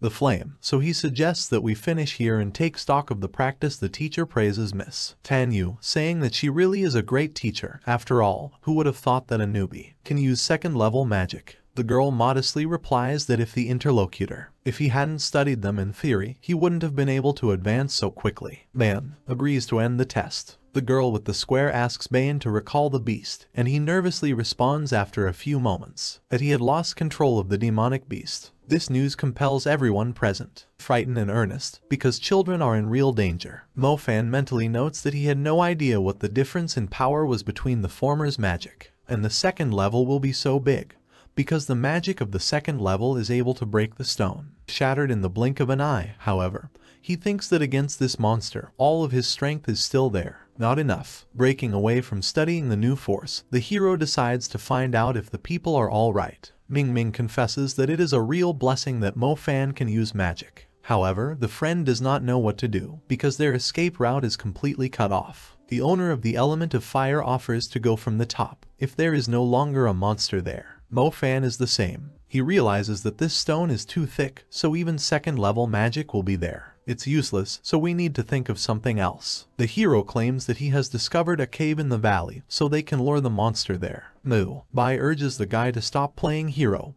and who the hell wants to be saved like that? Trash like him. Mo Fan calls Zio, who, saying that in any case, they will need at least to try. The hero tells his friend the plan. He wants the owner of the wind element to lure him in. The monster went into the cave, and then found a safe place and hid there. Everything else will take on. However, his friend does not like this plan, because he is not the kind of person who gives up. Leave your friends to fend for themselves. The hero also asks not to worry about him, because he still has. There are a couple of aces up your sleeve. At this time, the teacher decides to find out what they meant by they lost control of a summoned monster, and hadn't they promised him earlier that everything would be fine? The man declares that he will notify his superiors about this. Jan Kun calls out to the other person, "Shut up, because this is his territory, and he never throws words to the wind, so he will definitely fulfill his promise." The teacher wants to say something else, not understanding who this person thinks he is, but the teacher asks him to stop, emphasizing that they are not familiar with this area, so all they can do is trust them. The subordinate informs the boss that the students abruptly move back into the grass grove, and the monster summoned by Bayan at this moment. The moment haunts them. This news startles the man. Huge wings open behind the chief examiner, and he himself informs that he will get there first. He orders his own men to form a squad and move out after him. Bayan is also given an order to assemble a medical team. The latter should make sure that we moved out when we were ready. Subordinates salute when taking orders from the leader. Meanwhile, in a grassy grove, inside a cave, the wind mage is running away from a monster that is fiercely follows it. The guy's speed gradually decreases, and the creature's fangs are getting closer and closer, next to the fleeing person's skin. When the monster's paw was about to catch up with the one in the case, the hero intervenes, sending second-level magic to detain Zio, who admits that he was worried that his wind trail would be too fast, and that just leave him alone. What a blessing that it is not so. The hero also thanks a friend for the work done, emphasizing that then he himself will take care of the rest. Mo Fan asks the guy to go hide somewhere and leave the rest to him, however Xiao, who still doubts this plan, the hero just asks you to trust him. The friend still agrees, saying that he would wait for good news from him. The monster notices that the wind mage is starting to run away. He snarls, ready to give chase. However, the flow of fire in the muzzle makes him moderate his ardor. Blood is pouring out of the monster's mouth, and the hero does not understand where he is looking, because it is he who is looking is its opponent. The wolf growls at this, but still takes a fighting stance, turning to face the guy. The monster takes off, attacking the hero. The last jump goes to the side, however. The long claws still reach him, leaving a gash on his leg. Mo Fan switches to the power of thunder and uses a flash of light to attack his opponent. Because of wounds to his feet, he has to rest his free hand on a rock to keep from falling. The sound of a wounded animal's scream echoes through the cave, and the girl from the guy's team freezes as she hears these words. Sounds. She assumes that it was Brother Fan who did the trick. The hero's attack does not kill the monster, but the monster has many wounds on its body, bleeding to death. The monster is in no hurry to give up, continuing to stand on all fours. Mo Fan's leg is shaking.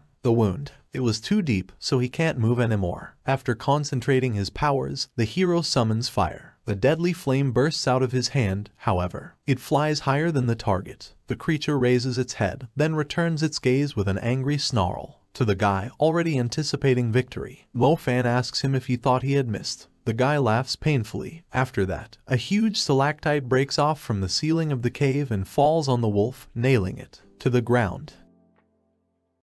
The wolf falls to the ground. A scarlet puddle forms under it quite quickly. Mo Fan's pendant, activated. It begins to absorb the spiritual energy of the monster, which is left in the area after death. Then Xiao, who runs up to the hero, asking if Brother Fan is okay. The guy in the same answer, wondering why the airbender is back. A friend explains his actions by saying that it has become too much. It was quiet, so he started to worry. Mo Fan invites a friend to look at the carcass, stating that he took care of the beast, so if he makes a promise, then he will definitely keep it. Xiao, who admires his brother, the hero offers to talk outside, asking a friend to help rise up. He notices that his friend is injured, so he rushes to find out what happened. Mo Fan answers that it's nothing special, and it's just a small scratch, because his bones are intact. The friend decides to clarify. He said to lure the monster here because he knew what is here. Stalactites, really. Mentally, the guy is amazed at such foresight. Hero admits that he simply analyzed the situation near the military post before they left. They went here, and it was their instructor who said that they would train in this crater. Xiao, who asks if it is a crater. Mo Fan gives a positive answer, emphasizing that that crater is an unusually huge karst well, which formed this cave, and in the end, this cave is just filled with stalactites. The airbender realizes that a friend is just perfect. Use the terrain, so their victory is thanks to him. Then one of their own breaks down to friends, happy that they were both okay. That someone turns out to be a lightning mage from the team. It turns out that he and Mubai were running to their home together. Help, however, they ran into the instructor and his team on their way here. The guy decides, find out what happened to the beast. Xiao, who claims that Brother Fan took care of him. Here's the one. He was the one who summoned this beast, so it just couldn't be defeated so easily by little bastards like them. The airbender stands up for the hero, offering the interlocutor to go and make sure of his words for himself. Besides, that fucking beast had injured Mo Fan's leg. Bayan wants to say something to the presumptuous boy, however, the instructor urges him to calm down. The leader asks to be taken away. Children to the medical team. Tom can only agree to this. After some time at the infirmary, someone reports that they have confirmed that no more victims were found, and the only person who suffered the most was Mo Fan, and the rest got off minor bruises. The man says that's all he needed to know. Mentally, the hunter shudders because the realistic training plan had failed, but who knew it would turn out this way? The instructor watches the hero from the side. Two teachers communicate with him, trying to find out about its state. The guy admits that his leg no longer hurts. The man also realizes that the boy was able to defeat the monster alone. The teacher decides to find out what's going on. Happened to the monster. Mo Fan scratches the back of his head, saying that he just took care of him. Obviously, the guy doesn't want to reveal his thunder power. Xiao Huo enters the conversation, who begins to praise the hero, but all his words resound cool just for the guy himself, and the rest of us feel bad about it. The teacher admits that this is not a very good way to praise someone, and another teacher believes that The guy had obviously read too many novels. Tanyu mentally notes that the guy could have been the story of killing a monster. After all, he studied for only 1 year in school, but Mo Fan, there's definitely talent. After some time, the instructor gathers all the students of the academy together, informing them that at this stage, at the first stage of training, everyone demonstrated their bravery and competence. So according to the rules he outlined earlier, each student will receive a grade of 5. Many students start praising Mo Fan, admitting that they couldn't have done it without him. To even suggests trying to get into the guy's group when they go on a mission in. Next time, the man is about to leave, offering the children to start celebrating, but it is stopped by the hero who remembers some of the rules he mentioned earlier. Mo Fan decides to clarify whether Chin's husband lied back then,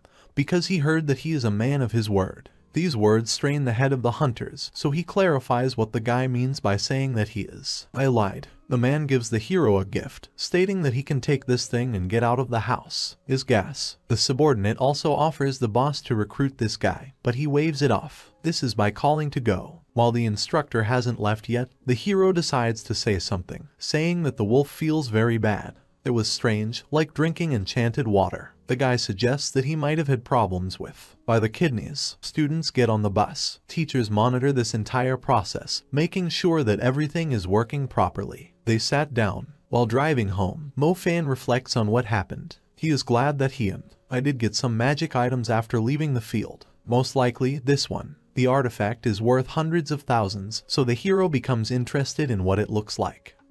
He opens his fist and sees a simple icon with an emblem in the form of a curved braid. The realization that you get screwed up pretty quickly. At the Zufeng Mountain Range military outpost, a subordinate gives a report to the boss in which he describes an incident that occurred with a student of Tianlin High School during their training. Then, he starts reading, carefully studying each sheet and photo. The instructor orders Bayan to assemble a team and conduct a thorough investigation of the crater.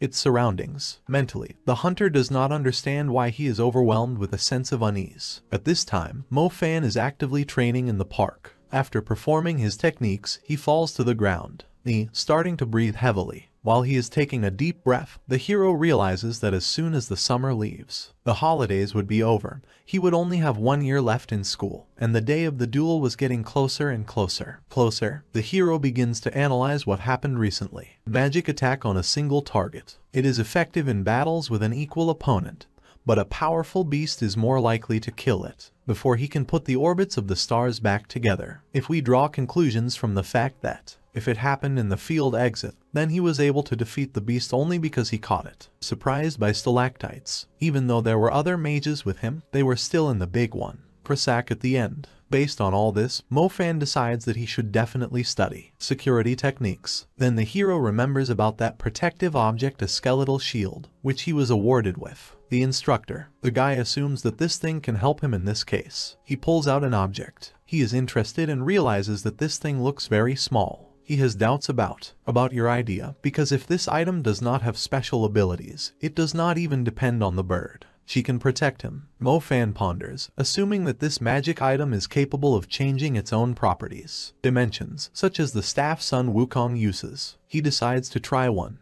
Just once, he throws the skeleton into the air, after which it attaches to his head, starting to emit yellow light. After a few moments, the magic item will transform into a huge skeleton with horns on the head, which protects the hero from danger with its ribs. The guy doesn't believe his own eyes, because it really worked. With such a thing, a guy can no longer think about defense at all. With a flick of your finger, it calls. The guards return to their normal form. Mo Fan analyzes the situation. Now it has protective gear, and he is also able to use 2 elements. It has developed a sufficient skill level, but he feels like he's progressing too slowly. His second level magic isn't that good, so the third level isn't even worth mentioning. The guy realizes that if he had a spiritual stardust amulet, then everything would be great. Then the guy remembers about the spiritual essence, which he managed to forget about, because the more he feeds his amulet, the stronger it becomes. The hero breaks into a run, thinking that his lovely essence is about to be in his hands. He gets to the spiritual essence store and sees a sign that says that the discount on spiritual essences are only available today, so you can buy one for just 5 million yuan. However, the number of products is limited, so it is better to buy while it is still in stock. Mo Fan, he swears in frustration. He obviously doesn't have that kind of money. The guy lowers his head, noticing that even though they're discounted, they're still worth $5 million, and even if he sold his skeleton shield, he still wouldn't have enough money to buy it. Purchase of 1 spiritual essence. Then a leaflet arrives in the hero's face. He rips it off and hard, angry, so he looks around, trying to figure out how uncivilized trash is here. It's littering. Mo-Fan looks down at the leaflet. They offer to join the city guild. Demon hunters, however, are being recruited by experienced fighters. The leaflet offers benefits and compensation for the protection of citizens. The guy understands that the demon hunt in the city is not only about hunting demons. It will allow him to gain real combat experience, but it will also allow him to collect spiritual essences from the enemy, fallen monsters, so that's exactly what he needs right now. Wearing a mask on his face, the hero enters the building of the Guild of Hunters, getting directly into the lobby. The guy is surprised at how many people there are. An old man tells a young guy that the competition is too huge, and he was in the elite class of the Tan Magic School when he was young. Fallow deer. Looking at this crowd, Mo-Fan realizes that a person like him who hasn't graduated yet. However, it will be almost impossible to pass such a selection. Despite his thoughts, the guy still decides to enter the queue and try to get into the squad. Hunters. When it comes to his turn, he holds out a folder with his resume, but the man at the counter says that there is no need for this because they already have too many resumes. So he'll ask the guy a couple of questions, and the guy will answer. The man asks for the full name. The other person. The hero introduces himself as Fang Mo. The hunter asks him how many battles he's been in. Mo-Fan starts to mumble, which makes the other person realize that he hasn't been in any battles. This angers the man, so he asks if he thinks that demon hunters are just a bad idea, having fun, or it's an easy way to make money. He asks you not to waste his time. The hero is not. He knows how to respond to this, but the receptionist intervenes. The girl brings a pile papers, asking the commander to stop pushing people so quickly. Beauty suggests to start with, find out what element the guy has. Mo-Fan scratches the back of his head, saying that he has the element of lightning. Mentally, he notes that he is young, can say that it has 2 different elements, so it thinks that at first it will tell you about the most powerful ones. These words impress both the girl and the man. They're both nervous. They ask again. The hunter laughs nervously, not understanding why the guy didn't tell him this sooner. She throws her arm over the guy's shoulder, pulling him to her and thanking everyone else for coming, because they no longer recruit, because they have found the right candidate they need. People, they shudder, because this sucker came here, showed off his lightning bolt and just stole them. Work. The hunter offers the young man to go with him, so that he can introduce the guy to their members. The squad. Mo-Fan notices in his mind that he has a couple of thoughts about this. The squad leader is called Zhu Danhuang, and he is a fire mage. They approach a group of 3. Human. The first is a guy with a normal build. His name is Lai Wenji, and he is a wind mage. In the middle is the deputy leader, a girl with blue hair and blue eyes. She was wearing a tight-fitting dress with a very luxurious cutout just above her stomach. She is an ice mage, and her name is Kai Tong. The last member of the team is Huge, a man with very broad bones. His name is Fei Shi, and he is an earth mage. The leader asks the team members to let him introduce a new member of their squad. He tells them that it's the lightning mage that he just accepted into their ranks, Mo-Fan. The hero is the same. It is amazing how strong the grip of the interlocutor is, but he finds the strength. Welcome everyone. Lai Wenji immediately asks if the leader is not too lucky, because to him, a lightning mage fell into his hands. The hero is approached by the only girl in the team. He buries his face in it, looking straight into its eyes. Mo-Fan blushes because he doesn't understand what she's doing. Mentally, the guy shudders. After all, even in a place like this, he had encountered a member of the Mu family. Saitang decides to being honest with the guy, saying that if he wasn't strong enough, it wouldn't do any good. The element that he possesses will not be there. The guy can only agree with this mentally, emphasizing that those snobbish eyes look like family stuff to them. The wind mage is pulled away by a girl, asking not to frighten the newcomer, but the guy remembers that they, too. Unfortunately, I won't be able to celebrate Mo-Fan's entry, as they have urgent matters to attend to. Hero. Privately, he is happy that he just joined, and already has a job. The hero reports that all, and fine, because this is a good opportunity to practice a little, is that where Wenji comes in.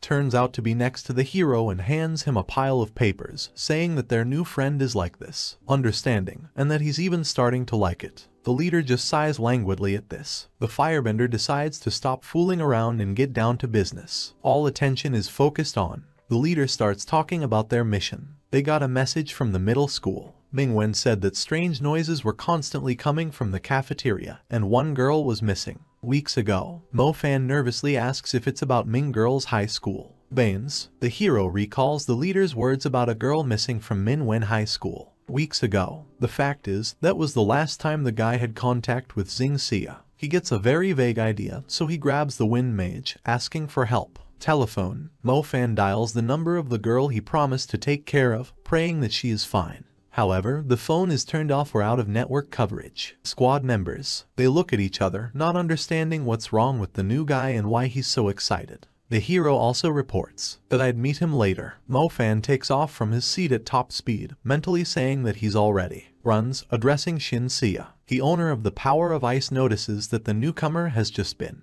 so gloomy. She doesn't understand why he's so scared. The goon is also worth the assumption that he just needed to go to the bathroom, but Lai Wenji realized that the guy had taken his phone, which he had been looking for. He's been waiting in line all night, so he yells at Tom to bring him back. Running outside, Mo Fan does not slow down, continuing to call the girl, but the result is the same number. The number is unavailable or out of network coverage. The hero swears to himself, not understanding why he wasn't a wind mage since he was running too slowly. Some kind of driver. He looks out of the window, telling the guy to look around if he doesn't want to get run over. The guy runs into the house and starts climbing the stairs, shouting his girlfriend's name. Running up to, he knocks on the door, asking if it's inside. Neighbors come out of their apartments at such loud noises. The nearest woman asks what the young man does. The hero asks for forgiveness, deciding to ask if they have seen in the last few days. 5 days for the girl who lives here. He describes her appearance. She has long hair and she moves around in a wheelchair,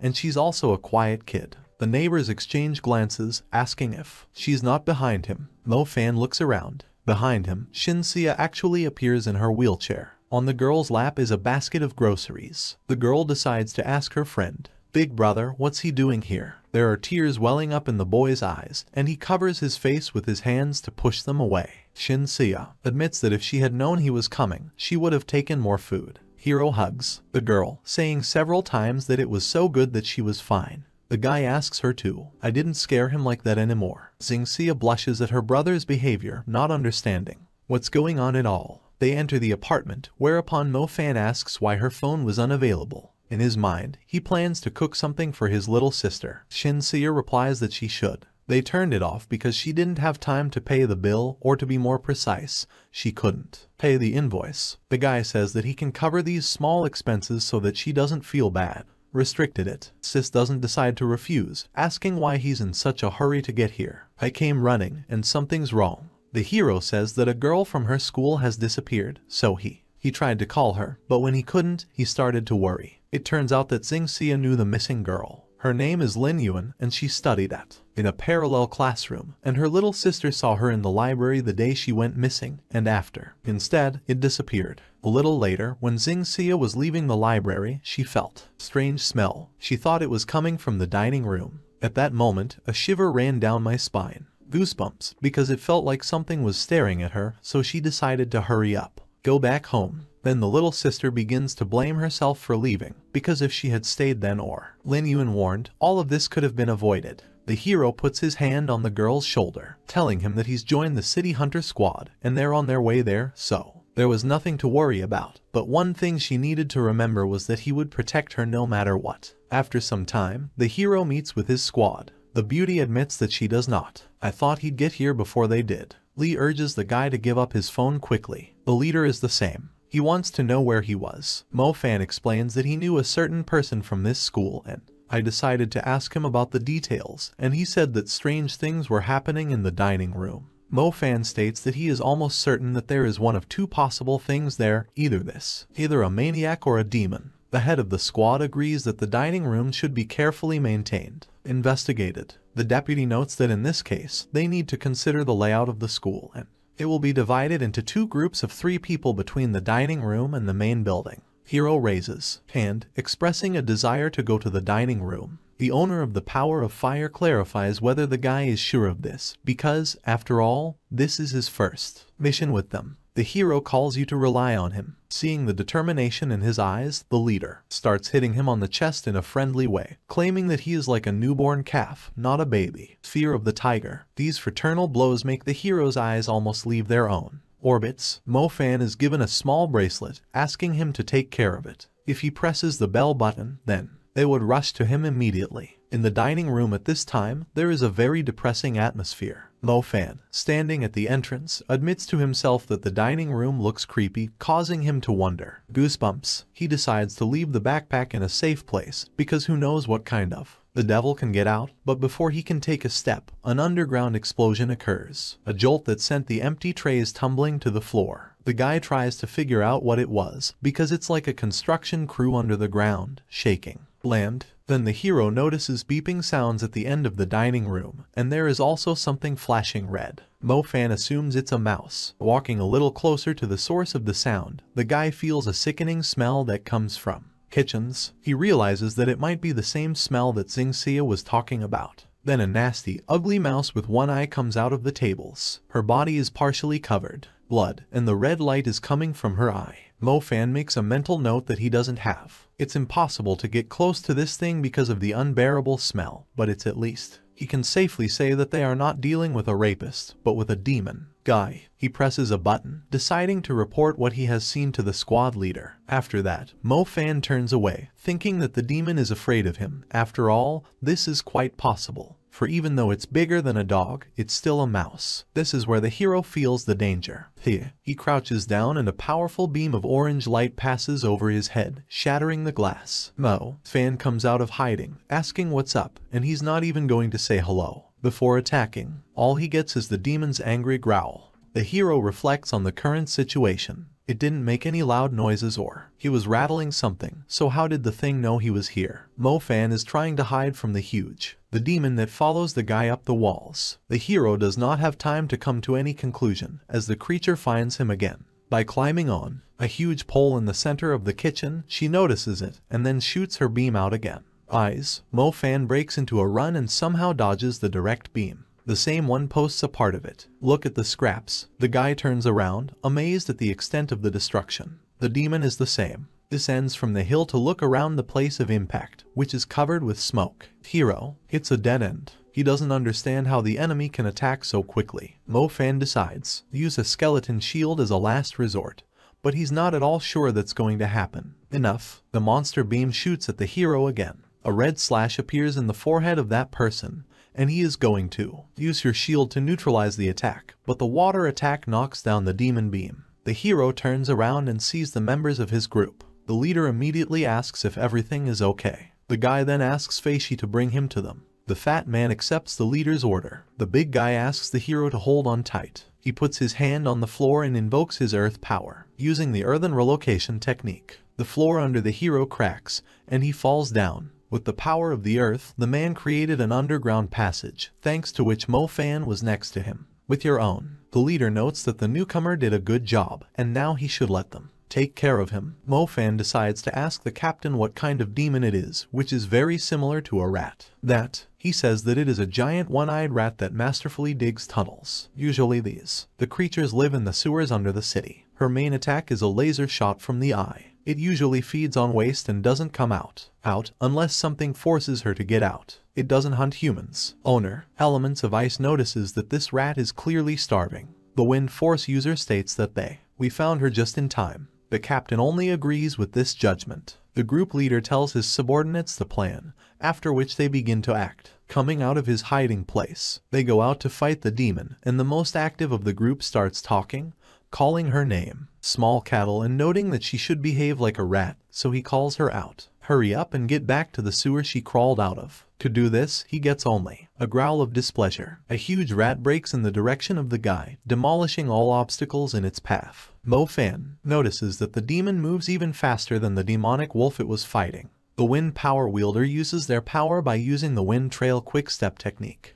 He easily evades the creature's direct attack by asking the enraged monster if he really is a monster. Get back to the sewer she crawled out of. To do this, he gets only a growl of displeasure. A huge rat breaks in the direction of the guy, demolishing all obstacles in its path. Mo Fan notices that the demon moves even faster than the demonic wolf it was fighting. The wind power wielder uses their power by using the wind trail quick step technique. He marvels at the man's skills and self-confidence. The demon squeals angrily in its rat language, but the leader doesn't understand where it's going. Watching, he focuses the power of the flame in his palm, summoning the monster to taste it. The man uses a fire strike, but the huge rat feels threatened in this attack. So at the last moment, she moves out of range of the group leader's fire power. Mo Fan, surprised by the monster's quick reflexes. The owner of the power of fire understands that the creature is trying to hide, but he is sure that this is not the case. It will work. A cloud of flame ignites in his hand, followed by several fire projectiles at once, sent to the demon. This technique is called explosive shrapnel. A powerful attack overtakes the monster, which seemed not even going to avoid the attack. Huge. The rat squeals in pain. Mo Fan is amazed for the umpteenth time in this fight that the third person's low-ranked attacks levels can be so powerful. In this, the girl orders Kaitan and Fei Shi block escape routes. The big guy and the beauty take the order. The girl uses her power of ice, covering the entire ceiling with a layer of ice, and the fat man puts his hands to the ground, blocking the possibility of passage through the bottom. The demon is beeping something, obviously dissatisfied with this arrangement. The huge rat notices that the Lady of Ice has lost sight of him completely. Immersed in your task, the commander orders the subordinate to create a water shield, seeing how one of the members of his group is at a disadvantage. Representative. The fair sex is surprised and a little lost, which is why it cannot quickly concentrate. The demon's paw is already descending on Beauty when she notices the attack. She just doesn't have time for. However, at this moment, the sound of lightning echoes through the room. Space lights up with a purple flash. The girl turns around and sees the carcass of a huge rat falling to the ground, kicking in the air. Convulsions from electric shocks passing through the body. Everyone freezes in surprise, and Mo Fan notes that he barely managed to save her. The wind mage approaches the hero, noticing that it was perfectly executed, and then he asks if the guy is capable. At this, Mo Fan laughs nervously, saying that he is trying hard. At this time, the commander reprimands the subordinate. He asks how many times he has already told her, so that she doesn't let her team down, after which she claims that Kaitan was very close to death. The girl trembles all over at these words. She is incredibly ashamed, and her eyes are welling up. Tears. The man also reminds that she is responsible for protecting the team, so that she is always in charge. Must be on the lookout for the group to remain safe. The beauty reprimands the subordinate. He asks how many times he has already told her, so that she doesn't let her team down, after which she claims that Kaitan was very close to death. The girl, they'll take care of the problem, so he suggests we just leave. When Kaitan passes by the hero, she turns sharply to him and thanks him for what she has done. Salvation. The guy is a little surprised by this, but still squeezes out please. The team is about to leave, and Mo Fan decides to ask the captain if they are really finished a job, because there's still a girl who's missing. The man informs that they will keep it. The police, after all, their goal was to neutralize any monsters they could. Find Awen Jai and Fei Shi to help the police with their investigation. Hero hoped that this girl, still alive. The hero stops abruptly, noticing how the pendant around his neck begins to glow with a blue hue. Then he remembers the spiritual essence. The artifact attracts a blue bundle of energy to itself from a defeated creature. Mo Fan quickly realizes that this power belonged to this giant.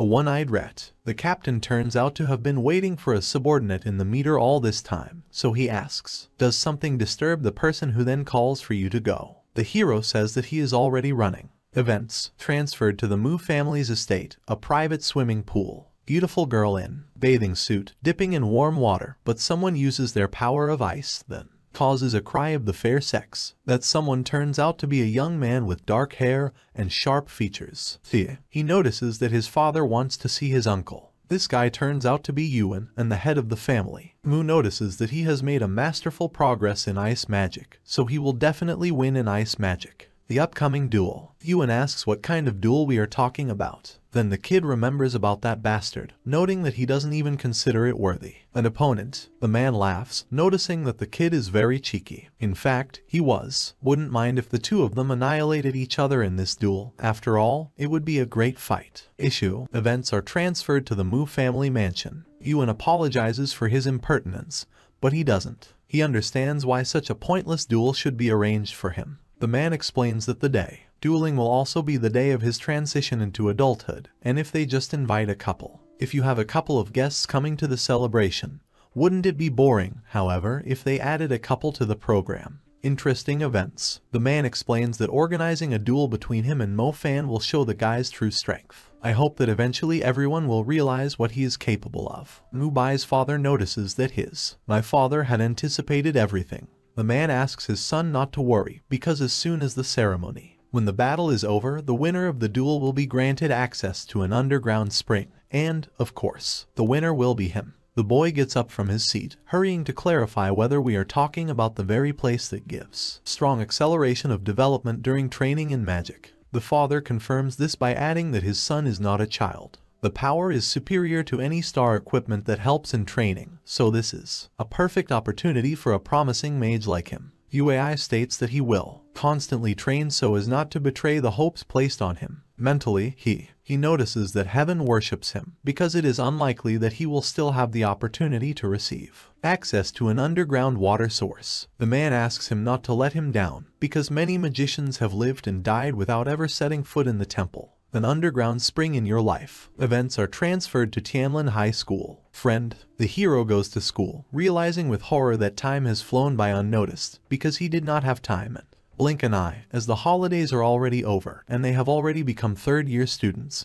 But the pitiful air magic hadn't progressed to the second stage in the slightest. Then the kid finds Mo Fan, noticing that he hasn't seen him all summer, so he asks, where did he train on the sly? The hero shakes his head nervously that he hasn't trained. It turns out that Mo Fan had reached the second stage in lightning magic while working for the city squad hunters. The friend snuggles up to the hero, slyly clarifying, then this is something else, so what is the hero talking about? He doesn't say anything about whether or not he's found a girlfriend. He asks you not to talk nonsense. There's an airbender here. Draws attention to something. The kid says he's done some fantastic research here. The hero nervously asks, so what? A friend says that he noticed that their classmate Zhu Min was constantly gawking at them. Lately, the hero turns in the direction of the beauty, who immediately looks away, to the side, blushing with embarrassment. This is immediately noticed by the airbender. Mo Fan thinks that his friend was imagining it. Privately, he fears that the girl has recognized him. Abilities in lightning magic. Lessons fly by unnoticed. A friend notices that quite recently, he found a nice restaurant. Then the girl asks Mo Fan to pay attention to her. The same beauty that my friend was talking about asks if he could come with me for a little while, because she had something to tell him. The wind mage immediately flies up to the hero, stating that he knew that he was right, so he says goodbye, noting that they'll go out tomorrow. The hero only agrees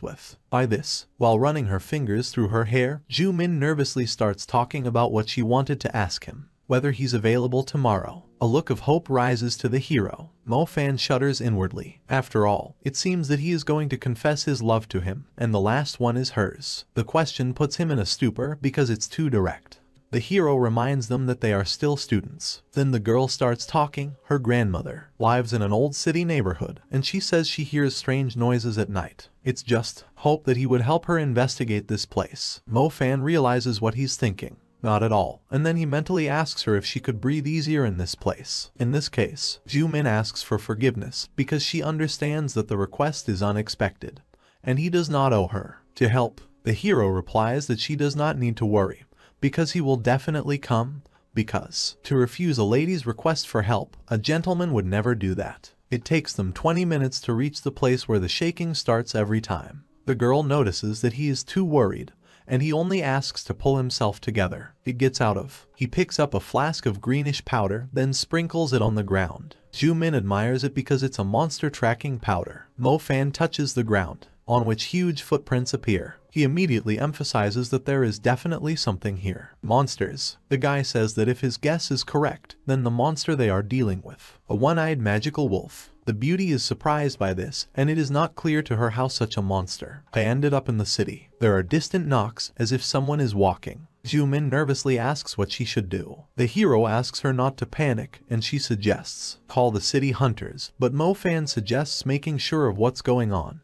In his mind's eye, he notices that one of the city's hunters is standing in front of her. They are approaching the zone. Construction projects. They enter the building and start looking around. After some time, the girl calls the hero. In a whisper, he walks up to her and freezes in place. On the floor lies the gnawed hand of a man. Poor devils. It makes him realize that it's not human food at all. Zhu Min shares his guesses about this monster eating a human. It emphasizes that her grandmother lives in the area, so it's too dangerous. Mo Fan is also a little confused because this one-eyed wolf is bigger than the ones they've seen in textbooks. Hero encourages the girl to run to safety and then contact the team of hunters. Ju-min claims that she has already informed them. The guy watches nervously as he puts the phone away, knowing that she had made up her mind too quickly. The hero also remembers that lesson about the giant to a one-eyed rat as if it was only yesterday. The wind mage asks the guy if he doesn't know for sure how she discovered it. Mo Fan says that he was hiding under the window while he activated that. The device was probably silent all the time, so he doesn't understand how it was discovered.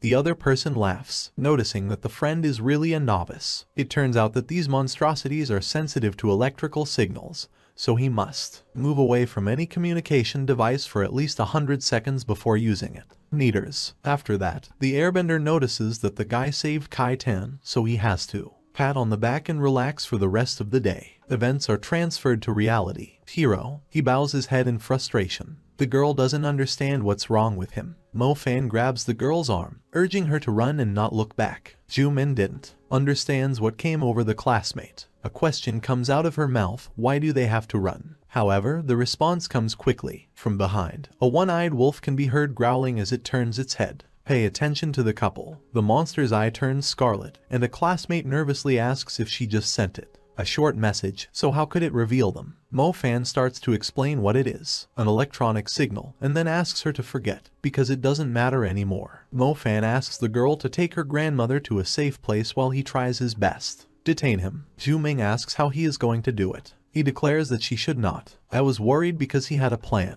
The beauty asks the guy to take care of himself. The hero throws the briefcase aside, and the huge wolf pays attention to the fleeing girl. A girl, clearly wanting to break after her, but a pebble flies into his face, after which the hero says he's looking the wrong way. Mo Fan points a finger at himself and notices that his face is not quite clear. The enemy is standing right in front of him. The monster's eye is filled with blood, and then from its mouth, a growl breaks out. The creature raises a paw, ready to deliver a fatal blow. Mo Fan activates the power of fire, using incineration. A cloud of fire is sent at the enemy, but the creature shrugs it off, as from midges, destroying part of the building at the same time. A pile of dust and smoke rises, blocking the view. The hero realizes that the magic of the second the level isn't high enough, and this beast has a large attack radius, so if it gets close, it will kill you. He'll be at a huge disadvantage, so he'll have to keep his distance. Made of dust. There's a rustle. When the dust clears, the hero is no longer there. He draws the monster's attention to himself by jumping somewhere in the distance. Mo Fan claims that even if it is difficult for him to notice a living person like him, then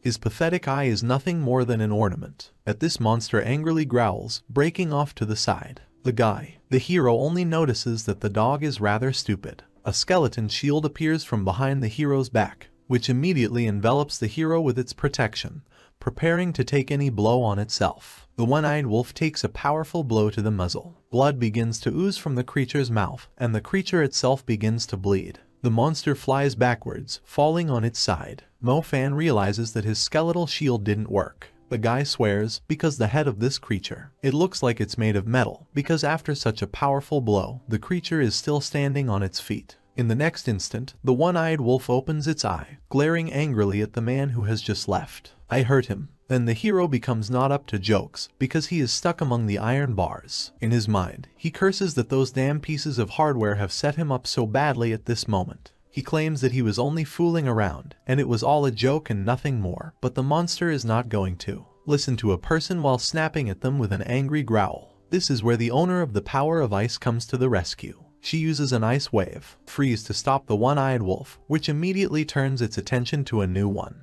The hero exchanges pleasantries with a girl who asks what he is doing here. In his mind, Mo Fan is happy to be saved, but in his ear, he says that they have arrived just in time. The beauty calls him an idiot and asks him to hurry up and get out of here so that this is done. Hunters. Ju-min runs down a busy street. She stumbles across a car with a familiar face. The hunters then asks Mo Fan to hold out a little longer. The owner of the power of ice communicates with the head on the phone, asking if he warned Mo Fan. Without a lightning mage, it won't be easy to defeat this beast. Another one appears from behind. a man who doesn't understand what they're waiting for, because he can deal with this worthless monster. Easy and casual. Kaitan gives a negative answer, explaining that they should be careful and stick to the procedure first, so it's best to wait for everyone to come. Here, the unknown person is Yuan, who decides to find out who the boy she called is. The girl calls him a brat who publicly humiliated Mu Jo-yoon. The guy realizes that this is the guy he's scheduled to duel with. He admits that he thought he would fight with someone more impressive. At this time, the hero runs up to Ju Min, who is driving her grandmother in a wheelchair. The guy notices that he's glad they're unharmed, but he should go back. Girl doesn't understand the guy's logic, noting that there's already a team of hunters out there, so it's best to leave it at that. Professionals. Mo Fan also asks her not to worry, because he dropped his phone there, so just go back and take it away. The one-eyed monster roars angrily as it destroys the ice trap. The owner of this power, he tells the commander that they don't have much time, and the commander just gives out that even if he doesn't have enough time, he can't do anything about it. Use a fire strike. It will not destroy it in one shot, however, its ice is inevitable. It will thaw and disappear. The wind mage notices that they are too close to the city, so if she provokes him, they will not be able to escape. You can't avoid the consequences. The big guy says that it would be great if Mo Fan was here. At this time, the hero, standing on the fence, declares that he just heard someone praise him. Appearance. A little explanation. The hero wears a mask, not destroy it in one shot, however, its ice is inevitable. It will thaw and disappear. The wind mage notices that they are too close to the city, so if she provokes him, they will not be able to escape. You can't avoid the consequences. The big guy says that it would be great if Mo Fan was here. At this time, the hero, standing on the fence, declares that he just heard someone praise him. Appearance. A little explanation. The hero wears a mask, not destroy it in one shot, however, its ice is inevitable. It will thaw and disappear. The wind mage notices that they are too close to the city, so if she provokes him, they will not be able to escape. You can't avoid the consequences. The big guy says that it would be great if Mo Fan was here. At this time, the hero, standing on the fence, declares that he just heard someone praise him. Appearance. A little explanation. The hero wears a mask, not destroy it in one shot, however, its ice is inevitable. It will thaw and disappear. The wind mage notices that they are too close to the city, so